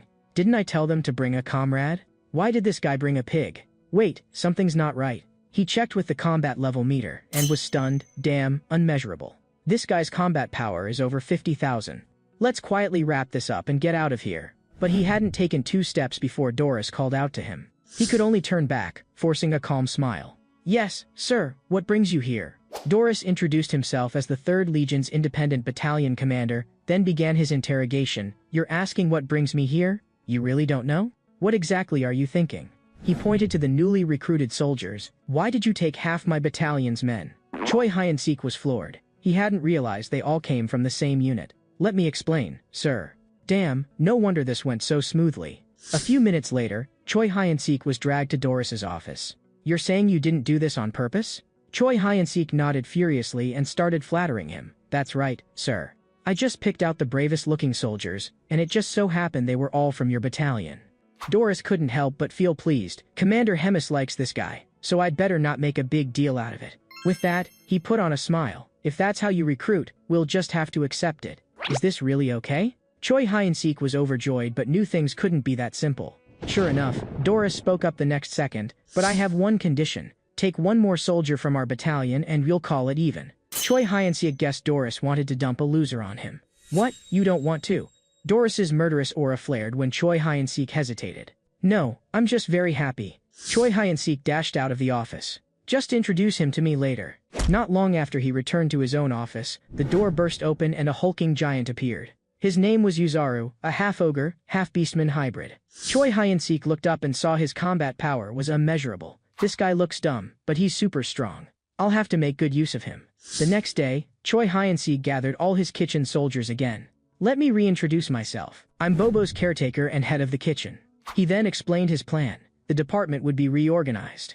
He'd prepared a roster and had them line up accordingly.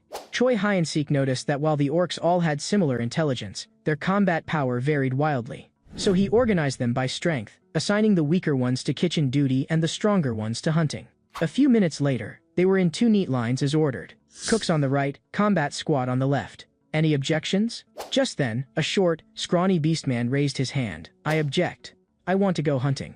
I want to eat fresh meat. Choi Hyun-sik just smiled awkwardly and beckoned him over. The beastman soldier didn't get it, shuffled forward, and got kicked flying by Choi Hyun-sik. You want to go out? Pass my test first. Clearly, you failed. Just as he finished, the hero system chimed in. You've demonstrated outstanding leadership by organizing and stabilizing your troops. Hidden stat charisma increased. Command skill level up. Choi Hyun-sik's eyes widened. That's a total surprise bonus. Anyone else have objections? He raised his fist. If not, combat squad, grab your weapons. Time to hunt. Led by Choi Hyun-sik, the combat squad headed for the northern forest. But to his surprise, there wasn't a single magic beast in sight. Maybe it's because of Bobo or Yuzaru? They're so strong they scare everything away, Rahel suggested. Choi Hyun-sik thought that made sense, but he couldn't leave his 2 powerhouses behind. Suddenly, Rahel seemed to have an idea and clapped her hands. She looked at Choi Hyun-sik with a sly grin. Let's use them as bait. My god, she really is a devil. Choi Hyun-sik picked 5 soldiers using his old lottery numbers from Earth to serve as bait. Fighting back tears, he ordered Yuzaru to throw the numbered soldiers out. Number 14, let's go. Using the weaklings as bait should lure out some prey, right? He even had his men light torches so the bait could find their way back by the smoke. Will they really make it back alive? Rahel asked, confused. Of course, Choi Hyun-sik grinned evilly. Out of 6, at least 1 will survive, including Yuzaru. Everyone thought he was crazy. If we go, we're dead for sure. But when they tried to run, they turned to find Bobo already waiting behind them, ready to enforce orders. Despite their reluctance, Choi Hyun-sik was calm. Either do as I say, or go play in Bobo's stomach. No surprise, the poor soldiers chose the first option. Maybe dying was better than certain death. Sure enough, after just 2 minutes, the bait soldiers returned with several magic beasts. Let the soldiers handle it. I'm just here for the last hit. Before he could finish, Yuzaru roared and charged in, wielding his weapon and smashing it down with terrifying force. What kind of power is that? Choi Hyun-sik was dumbfounded. With a single blow, Yuzaru shattered a giant beast. Bobo was just as bad. How is this even fair? Not only did they steal the last hit, they even pulverized all the meat. Tomorrow, I'll leave those 2 behind. I'm out for today. See you all tomorrow. Back at his quarters, Choi Hyun-sik soon headed for the kitchen. After working himself up, he stormed in and kicked the door open. Are you slacking off again? Is dinner ready? The deputy head cook rushed over. It's almost done, but today's meat is a bit shredded. Choi Hyun-sik's face darkened. A craftsman never blames his tools. Yes, sir, I'll get right on it. Even so, Choi Hyun-sik knew in his heart that with these cook skills, even a passing dog would cover its nose at the food. But that was fine. He'd already come up with a solution. ordinary soldiers could eat what the cooks made, only officers and above would get his own cooking. This not only solved the production problem, but would also help him win over the higher-ups. After finishing the barbecue, the first thing Choi Hyun-sik did was find Abelson, because she had helped him so much in the duel, and he wanted to thank her with some tender grilled meat. "Thank you, just a little is enough." Abelson picked up a piece of barbecue, and the rich aroma hit her immediately. The smell was far better than she'd expected. When she put it in her mouth and started chewing, the taste completely stunned her. It was the best food she'd eaten since arriving at the Demon King's Black Castle. In no time, Abelson had polished off the entire serving. Afterward, Choi Hyun-sik picked up the plate, ready to leave, but just then, Abelson spoke up. She asked Choi Hyun-sik if he had anything he wanted to do after leaving the Demon King's castle. "Get married and have kids," Choi Hyun-sik blurted out. Abelson was taken aback, having expected a hero to have loftier ambitions. "I see. You can go now." Choi Hyun-sik, a little embarrassed, wiggled his finger, then turned the question back to Abelson. "Me? I don't want to do anything at all." After thinking for a long time, she answered in a calm voice. Meanwhile, back in the Gaetern Empire, a subordinate hurried in to report that they had located Saintess Abelson. She was being held in the Black Castle. Because of their fear of the gluttonous Hemis, the Empire didn't dare send an army openly. In all of human history, the Black Castle had only been conquered 3 times, and each time was when Hemis was absent. After thinking for a moment, the Pope came up with an excellent plan: summon our heroes. Send them as a secret rescue team. The next morning, Choi Hyun-sik assembled the soldiers for a hunt. But Abelson's words, "I don't want to do anything," lingered in his mind. Why does she think like that? Still troubled by this question, Choi Hyun-sik began the day's hunt. After going deep into the forest, he raised a hand to signal the team to halt, then called all the squad leaders forward. 10 squad leaders, 10 people in all. They glanced nervously at Choi Hyun-sik's expression. What's he planning this time? At least Yuzaro's not around, so he probably won't throw anyone into the woods today. But today, Choi Hyun-sik was unusually generous. He pulled out several large pieces of seasoned barbecue from his pack. "Everyone, take a bite. What are you waiting for? Eat or go feed yourselves to Bobo." "We'll eat." With tears in their eyes, the squad leaders stuffed the meat into their mouths, devouring fist-sized chunks in less than a minute. "Head chef, what is this? It's incredible." The squad leaders' eyes brimmed with tears, weeping openly. "We made the right choice becoming cooks. The head chef is a great man. We'll work hard from now on. Please, just one more piece," they shouted, red-faced with excitement. But Choi Hyun-sik just wagged his finger. "Your gourmet trial is over. Now for the real game. Go out and bring back live magic beasts. The squad with the most captures will get to dine with me today." Still standing there? Get moving. At his words, the scramble for fresh meat began, a battle for barbecue glory. The squad leaders charged ahead, desperate for another taste. Humph, all creatures are slaves to their own desires. By the end of the day, Choi Hyun-sik had leveled up to 224. "Head chef, who won today?" Turning around, Choi Hyun-sik announced the Wolf Squad as the winners. "They'll get to eat barbecue with me, and the rest, better luck next time." Meanwhile, in the Black Castle, a swath of demon soldiers lay dead in pools of blood, all slain by a single person. Soon after, the intruder reached the room where Saintess Abelson was kept, and pulled down their hood. "Saintess Abelson, I've come to rescue you." It was Geffen, a hero sent by the Pope's secret rescue team from the Holy Empire. But to his surprise, after explaining his mission, Abelson refused to go and insisted he leave. Geffen just laughed, scratched his head, and slowly approached Abelson, explaining that this was his mission and he had to finish it. But Abelson remained unmoved, and brought up the glutton Hemis. "If you don't leave right now, I'll use holy power to summon her." But before she finished, Geffen's fist slammed into Abelson's stomach. "Take a nap. Next time you wake up, you'll be back in the Empire." He choked her hard, a wave of dizziness overwhelming Abelson. How does he have holy power? "No, I can't go back there." Just as Abelson was about to black out, a fist crashed into Geffen's face. "Get your filthy hands off her, you bastard." It was Choi Hyun-sik, putting everything he had into the punch, but Geffen didn't even budge. "A guy with black magic in his body, interesting. But you look more human than demon." Geffen sneered, "Decent move, but your magic's way too weak." Before he finished, Choi Hyun-sik attacked again, this time with a burst of magic in his fists. His speed took Geffen by surprise, piquing his interest. He decided he'd bring Choi Hyun-sik back to the Empire too. Geffen blocked the attack and countered, the force of his blow making Choi Hyun-sik cough blood and collapse unconscious. Did I kill him? Maybe he'd lost control from sudden rage. Rahel, hiding nearby, was stunned. He one-shot my hero? Maybe I should go get Bobo. After confirming Choi Hyun-sik wasn't dead, Geffen pulled out a scroll from his pocket. A high-level holy magic scroll, just in case. But suddenly, a powerful female voice called from behind. "What's happening here? Do you need my help?" It was Hemis. I didn't sense her at all. Geffen forced down his shock and spun around. "Glutton, Hemis. That's not very polite. Gourmet is a much better title for me." Hemis teased with a bright smile. In stark contrast, Geffen was drenched in cold sweat. "Can I win?" The Pope had warned him again and again never to fight the glutton, but Geffen had secretly scoffed at those warnings. But now, facing the glutton in person, he finally understood why the Pope was so insistent. You couldn't sense any magic at all, not even with her right in front of you.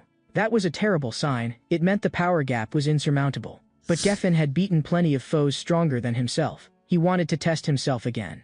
In a heartbeat, Hemis's terrifying power crashed down on Geffen like a raging storm. Don't panic, stay focused, find the right moment to escape with the Sanctus." But as he tried to think, his mind suddenly spun. His arm had been sliced off before he even realized. When did that happen? Geffen froze. "Come on, entertain me a little." Hemis opened her jaws wide. Geffen realized he was finished. Forget rescuing the Sanctus, he might not even survive. Accepting his failure, he bit down on the scroll in his mouth. A burst of holy light erupted, the scroll's magic activating. Such pure holy power would instantly incinerate any ordinary demon or monster. But Hemis, standing right there, only frowned slightly. Trying to run? Not staying to play a little longer. In a blink, Geffen had vanished without a trace. He's pretty good at running away. In fact, Hemis had let him go on purpose. If she truly wanted to kill him, Geffen would have died thousands of times in a single minute. The demons had been on the continent for over 500 years, countless came and went, in endless cycles. But there were only two exceptions, the Demon King and Hemis, standing like mountains above all others. The Demon King was almost never seen in public, but Hemis was another matter entirely. All the casualties this time were Raedron's underlings. He's going to be heartbroken. Time flew by, and soon it was the next day. Choi Hyeon-sik once again underwent Raedron's training. Your attack style and your use of magic are still as simple and straightforward as ever. Your imagination is limited, so your movements end up stiff and monotonous. Raedron pointed out Choi Hyeon-sik's flaws, but then changed his tone. No matter how strong you are, there will always be someone stronger. So for victory's sake, there's nothing wrong with using any means necessary. With Raedron's guidance, today's training was officially over. As soon as he left, Choi Hyeon-sik collapsed onto the ground. "I'm dead, someone save me." With Rahel's angelic healing, Choi Hyeon-sik's condition finally improved. "So now I'm nothing more than a bottle of healing potion to you, is that it?" But while Rahel complained, Choi Hyeon-sik's mind was still on Abelson. "I have nothing to tell you. Get stronger, Choi Hyeon-sik. Only with enough power can you hold on to your beliefs." Sandis Abelson said, "I need to become stronger." Choi Hyeon-sik's ill-timed words instantly provoked Rahel's jealousy. "You're still thinking about that woman? You nearly died for her. You know, saying disrespectful things about the Sandis will get you punished by God." As the two bickered, Rahel voiced her doubts. That blonde assassin could use holy power too, so why would he attack the Sanctus, who's supposed to be on the same side? Choi Hyeon-sik nodded in agreement. As the next Sanctus, she should be extremely valuable.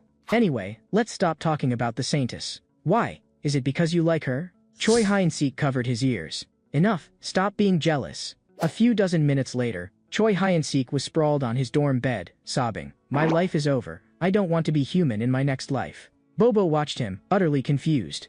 "Worried about that idiot? You probably think of him as your master now." To ease Bobo's confusion, Rahel recounted what had happened 10 minutes earlier. Back then, Choi Hyeon-sik had been summoned to Hemis's office. "I have a very serious problem right now.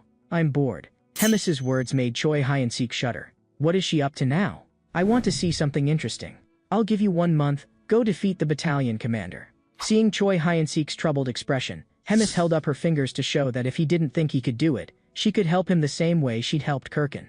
"No need at all, I'll carry out your request perfectly." After explaining everything to Bobo, Rahel didn't forget to twist the knife. "Say your goodbyes, Bobo. You won't be seeing him much longer." Then she fluttered over to Choi Hyeon-sik. "Just accept it. You've only got 9,000 combat power and you think you can beat a battalion commander? I'm already miserable enough. I wouldn't mind dragging someone down with me." Choi Hyeon-sik groaned and buried his head in his arms. Anyone who could become a battalion commander generally had at least 40,000 combat power. Looking at Bobo, whose strength was now immeasurable, Choi Hyeon-sik couldn't help but sigh. "If only you could fight in my place. But this is probably going to be a duel." Suddenly, Choi Hyeon-sik had a realization. Wait, Hemis never actually said this had to be a duel. After clarifying with Rahel, Choi Hyeon-sik confirmed Hemis hadn't demanded a duel, which meant he could use any method to win, ambush, ganging up, even bringing Bobo, or luring the commander out and ganging up on him with Bobo and the others? Should I call you clever, or just a coward? Rahel shook her head at his plan. But now a tricky problem presented itself: how to lure the commander out. For Choi Hyun-sik, though, this was no problem at all. He just needed to pick out some ribs, soak them in honey to draw out the blood, slice up some mushrooms, add seasonings and garlic, and of course, finish with a dash of soy sauce fish. Throw it all in the pot, simmer on low heat for 2 hours, and then it burned. Damn it. Still, Choi Hyun-sik salvaged the unburned parts, and sprinkled some chopped scallions on top. Perfect. With a dish this delicious, there's not a commander alive who could refuse. Meanwhile, over at the camp, the peace-loving Commander Doris was enjoying his food as usual, finally free of the troublemaker Yuzaru, and enjoying true tranquility at last. But just then, a subordinate came to report that head chef Choi Hyun-sik was requesting an audience. Doris didn't even think before waving it off. Tell him it's impossible if he's here to return Yuzaru. But the soldier shook his head at Doris's order. No, sir, he says he's here to thank you, and wants to personally cook you a meal. At the word cook, Doris's eyes went round as saucers. Rumor had it that Choi Hyun-sik's barbecue could even conquer Hemis's taste buds. So he immediately ordered Choi Hyun-sik to be let in.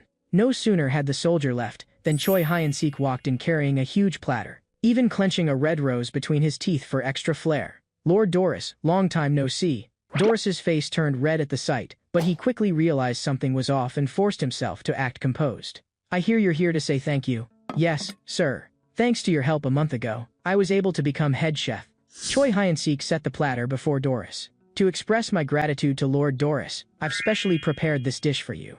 I hope you enjoy it. But Doris wasn't listening to a word. His eyes were glued to the food on the table. He grabbed a chunk of rib without hesitation, the aroma making it impossible to resist. All talk of gratitude forgotten, he was nearly driven mad by curiosity about the taste. Doris shoved the meat into his mouth and began to savor it slowly. Moments later, an unflattering sound emerged from the pig's mouth. It's too good, I can't take it. A flicker of murderous intent flashed across Choi Hyun-sik's face. Gone in an instant, Doris didn't notice. This meat is really amazing, Doris said, cheeks flushed, suddenly embarrassed by his earlier lack of composure. As long as you like it. Choi Hyun-sik forced a pleasant smile, one so convincing anyone would believe his happiness was genuine.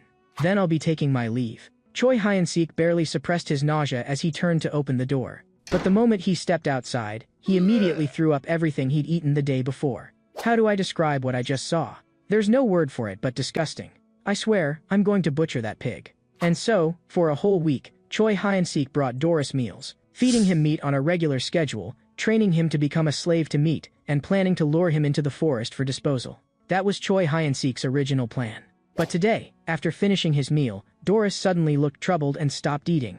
It turned out he had a position defense match scheduled for tomorrow. If he lost, he'd lose his post as commander. It's all my fault for letting myself go like this. No wonder everyone looks down on me now. Doris looked at his bloated body and gave a self-deprecating smile, then started wolfing down the meat again.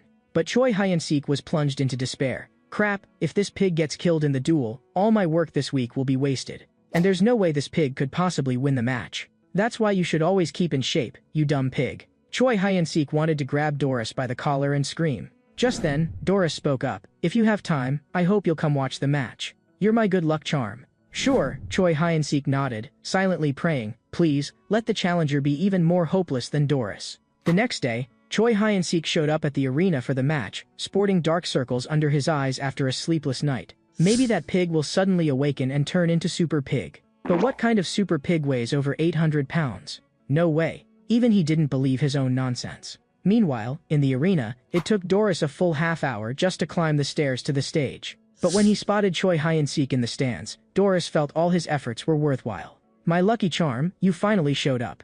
His opponent, however, was a huge, muscular demon with a stag's head. Clearly, Choi Hyun-sik's prayers had gone unanswered.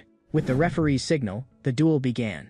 The stag-headed demon attacked first, moving at astonishing speed, but froze the moment he collided with Doris. To everyone's shock, Doris, who looked like he could barely walk, was strong enough to completely halt his opponent's momentum.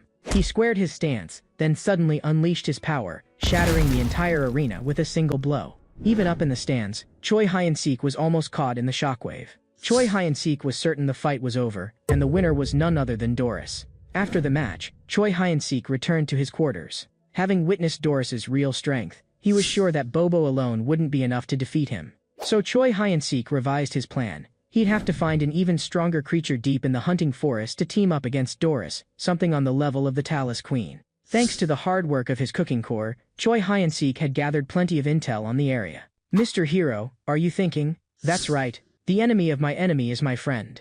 On the third day, deep in the forest, Rahel was covering her mouth, looking ready to puke. After memorizing 3 days' worth of monster encyclopedias, her brain was stuffed to the brim. Let's go before I throw up, Mr. Hero.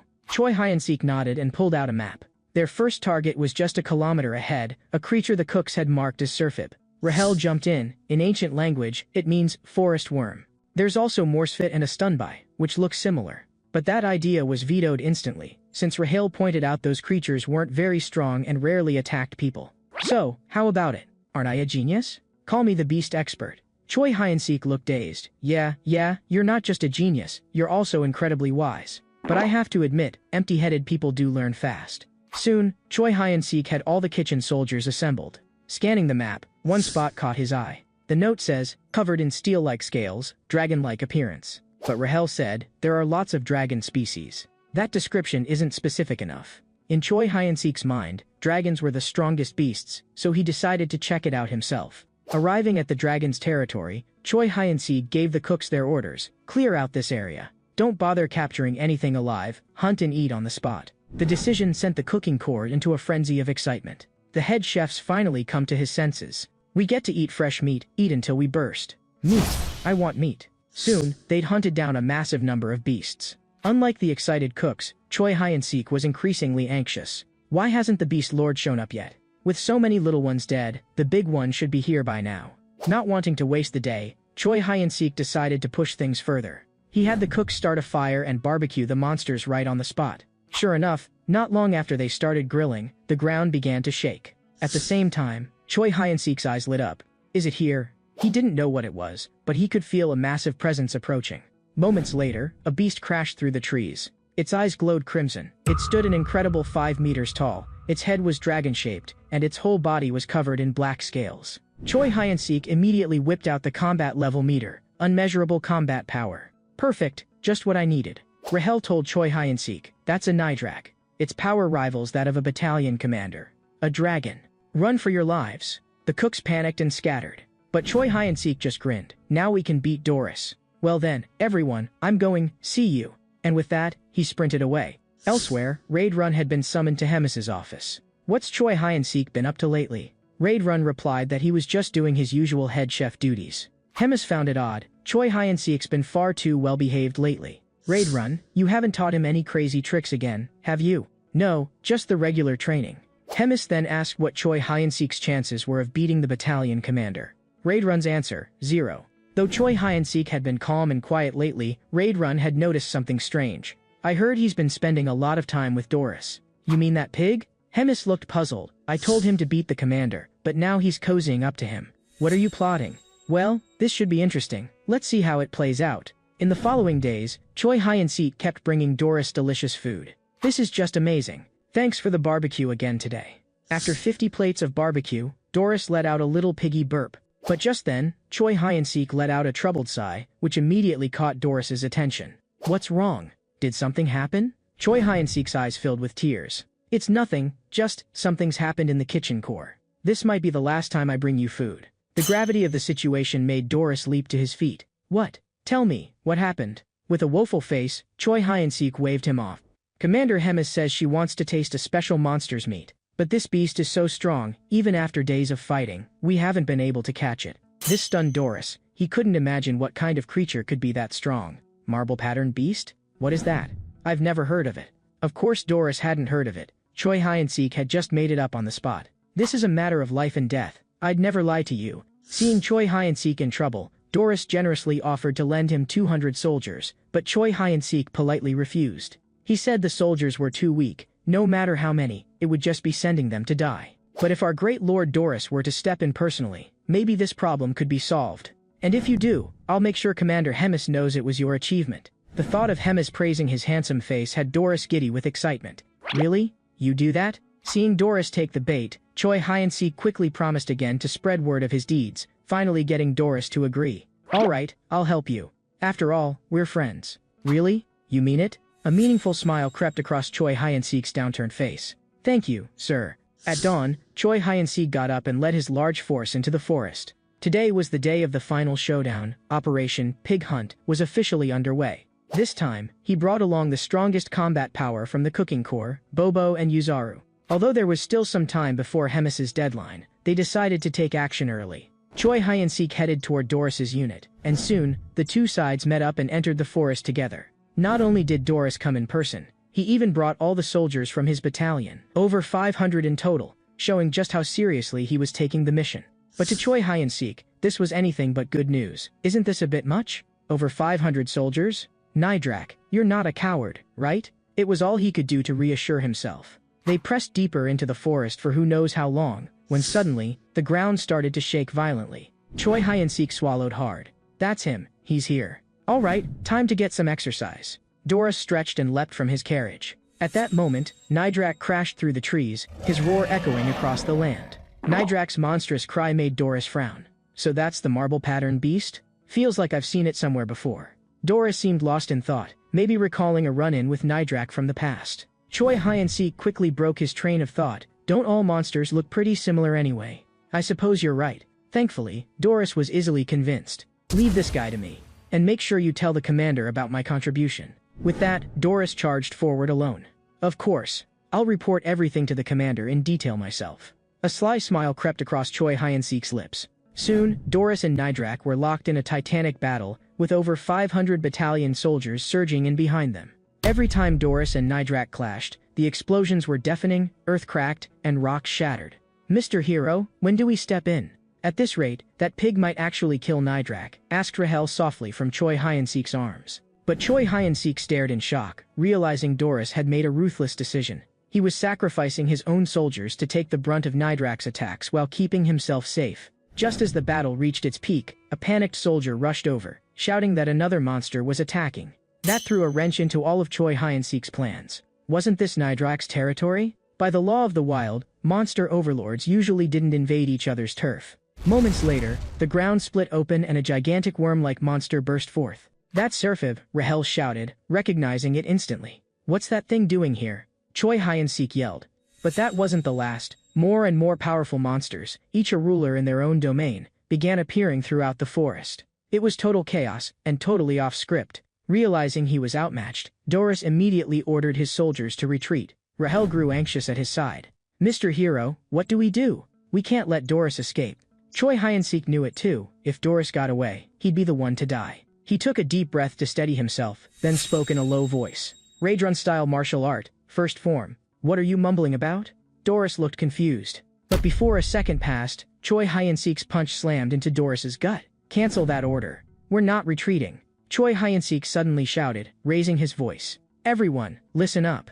Fight bravely. There's no turning back. Only those who survive can attend the victory banquet." His booming voice drowned out the chaos in the forest, and the blow sent Doris deep into thought. When are demons at their angriest? When they're beaten and bloody? No. When they lose a command contest? Still no. It's when they're betrayed by a worm-like human. I treated him well, and he dares betray me.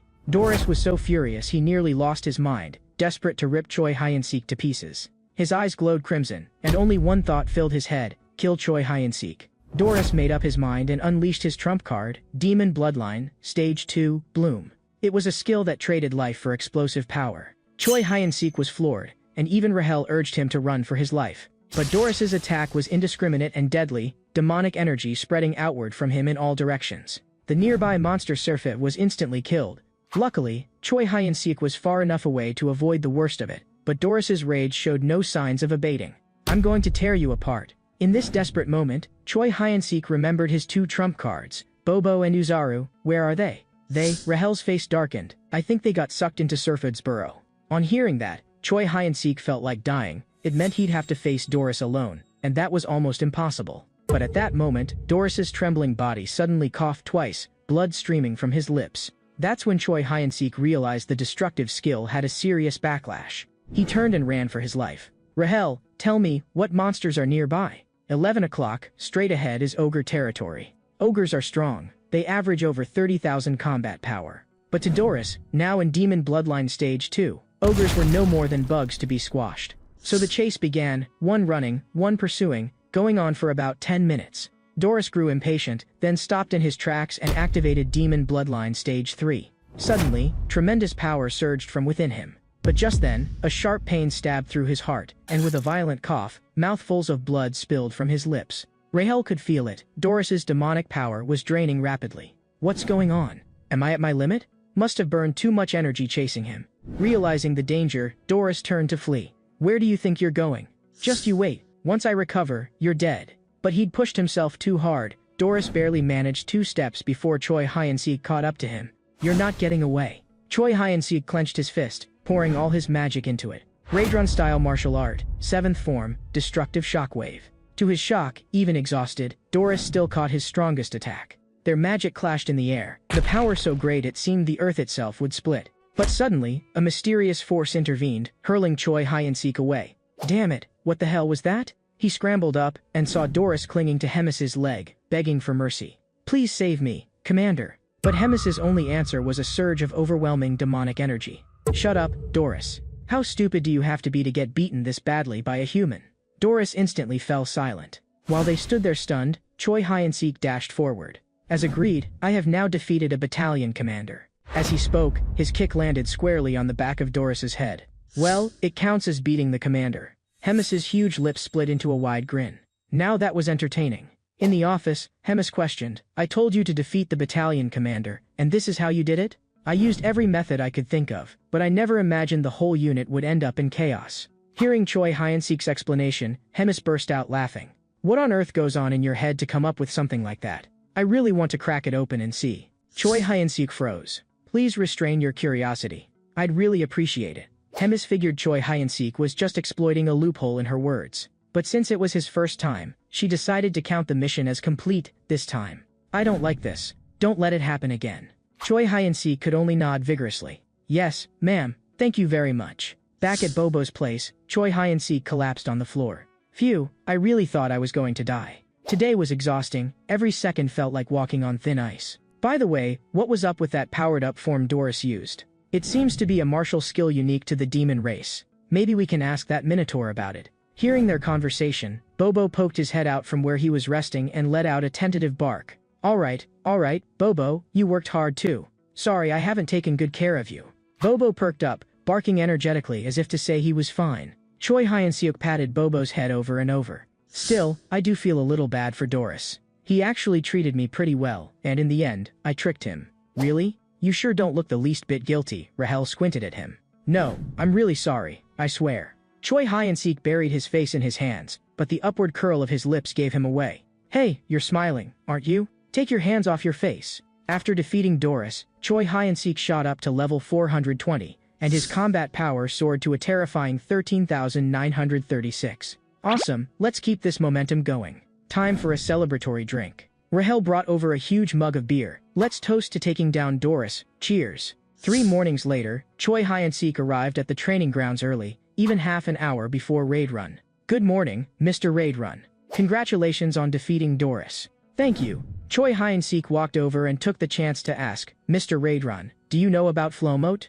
Raid Run closed his eyes, deep in thought, then nodded after a moment. It's a little early, but if it's you, it should be fine. In truth, Raid Run had planned to teach Flowmote much later, since it was extremely dangerous. If you tried it without a solid foundation, it could destroy your body. Raid Run began explaining the principles of flow mode. Flow mode is divided into 2 main types. The first is tangible flow mode, which follows specific forms and techniques. The second is intangible flow mode, like flowing strangle, which follows no set pattern. The intangible ones are much rarer than the standard kind. The blossom technique Doris used is an intangible flow mode. From Choi Hyun-sik's understanding, the first type was like an attack skill, while the second was more of a buff.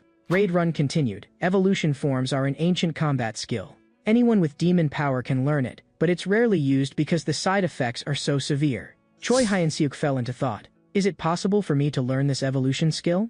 I seem to have black magic in my body too. But Raid Run explained that it only existed inside him. It wasn't magic he'd produced himself. That probably won't be a problem, right? Even if something happens, we still have Miss Abelson.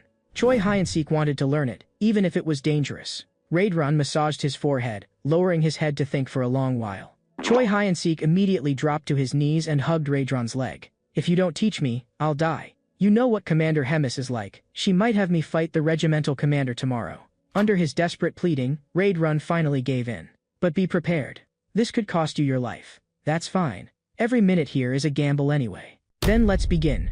Meanwhile, in the underground prison beneath the Gatran Empire's cathedral, the Pope stood in front of a bloodied, battered man, Geffen. Having failed to rescue the Saintess, he was now a criminal. He forced the words from his cracked lips. Is it the Pope? Are you starting again? Another round of torture? Punishment in the name of confession? The Pope nodded, accepting Geffen's words. I'll give you a chance to make up for your crimes. The Pope's sickening tone nearly made Geffen retch, but he wasn't ready to die. What kind of chance? Kill Abelson.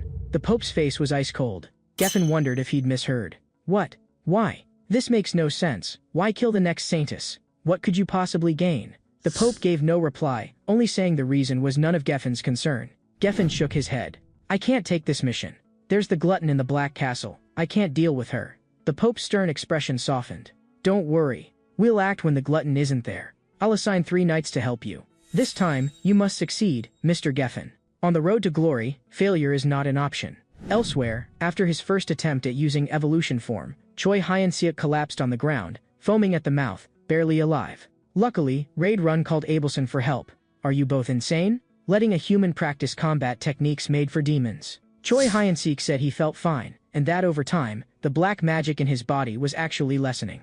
Abelson gave Raid Run a dangerous look. Are you a priest? If you're not even an expert yourself, how can you be sure nothing will go wrong?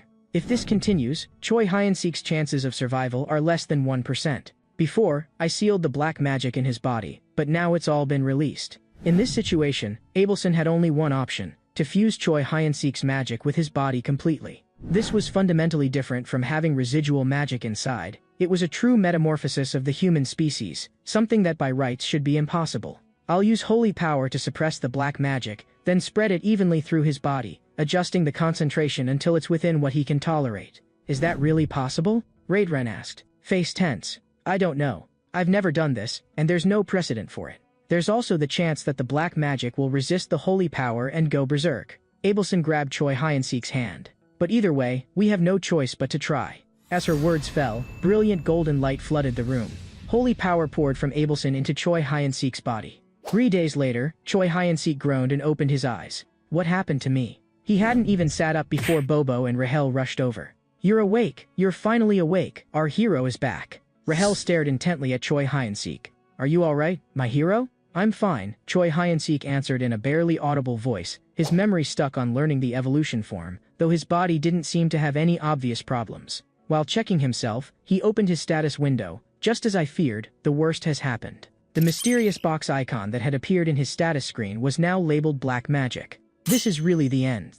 Rahel, is it possible for a hero to possess black magic? Not long after Choi Hyun-seok woke up, Hemis and Raidrun arrived, having heard the news. Told you he'd wake up, didn't I? Hemis had heard the whole story from Raidrun and found it highly amusing.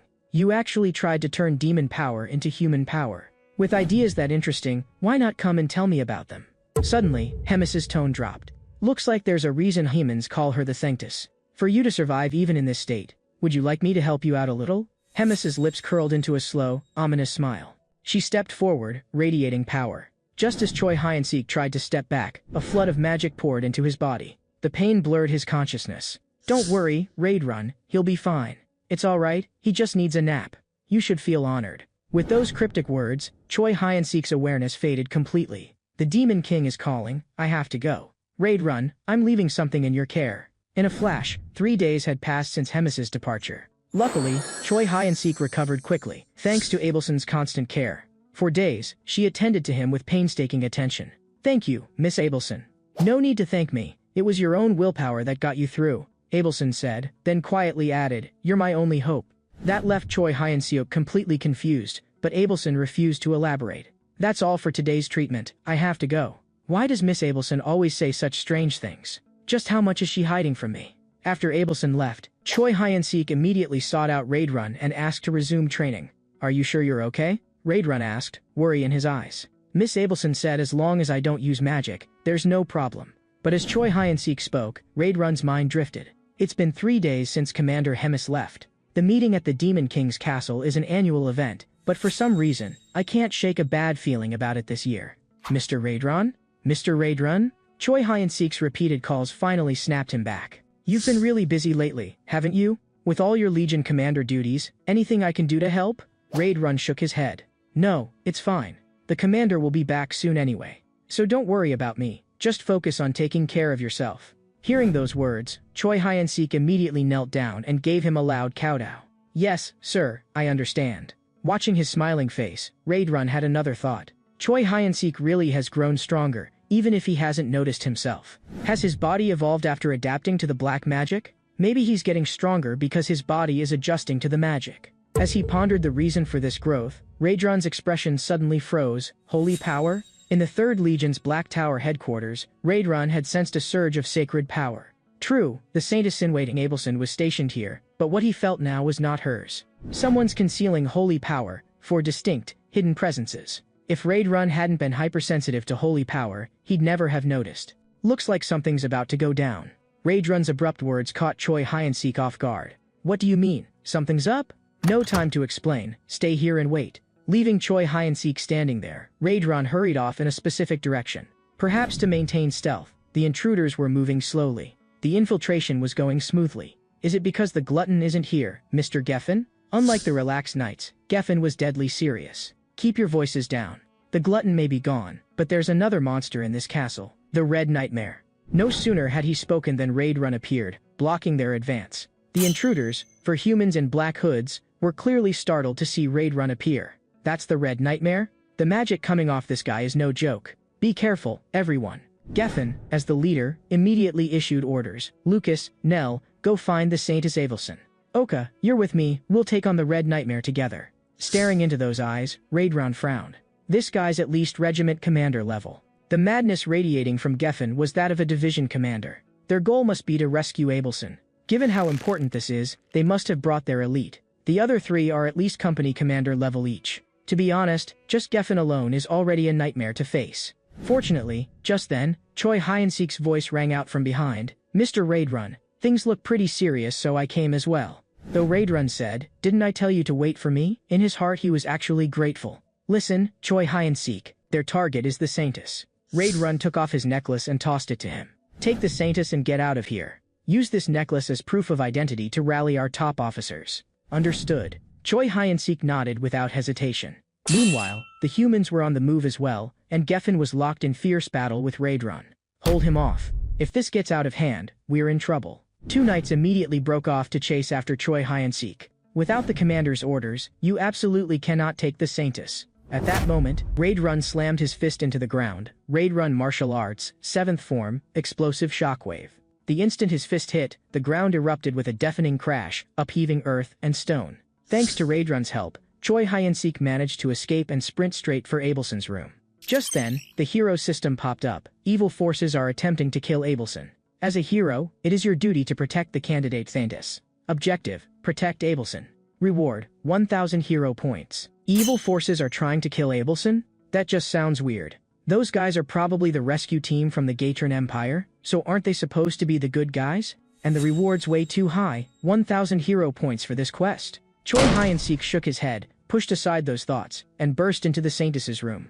The humans have broken in again. It's the same people as last time. We have to run. Because Choi Hyun-sik was holding Raid Run's necklace, the Minotaur guards protecting the Saintess didn't stop him. The intruders are here. By Mr. Raid Run's orders, we'll hold this place to the death and stop anyone from coming in. Human, get the Saintess out of here, quickly. With no time to waste, Choi Hyun-sik scooped Abelson up in his arms. Forgive me for being impolite. At the 3rd Legion headquarters conference room, Commander Roiger was in the middle of a meeting with his officers. Currently, 2 commanders were stationed in the Black Castle, each with 5 battalion commanders under them. Since Doris's death, there were only 9 battalion commanders left. In the middle of the meeting, a goblin rushed in to report, urgent news. A human has arrived with Mr. Raid Run's necklace, and says humans have attacked the castle and are after the Saintess. What's going on?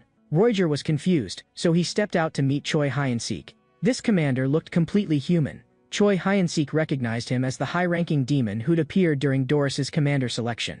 Explain exactly what happened. Choi Hyun-sik produced Raid Run's necklace and explained everything that had just happened. Roiger listened, his face full of doubt. Humans want to kill the Saintess? That's impossible. But at that very moment, as if hearing something, he suddenly shouted for everyone to get down.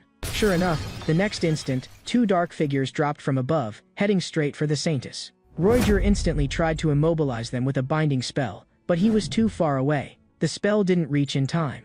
Just as the hero quest had said, these people weren't here to rescue Abelson, but to kill her. Blades whistled through the air, unstoppable. Raid Run Martial Arts, 7th Form, Explosive Shockwave. At the last possible moment, Choi Hyun-sik landed a direct hit on the attacker. I will protect Miss Abelson.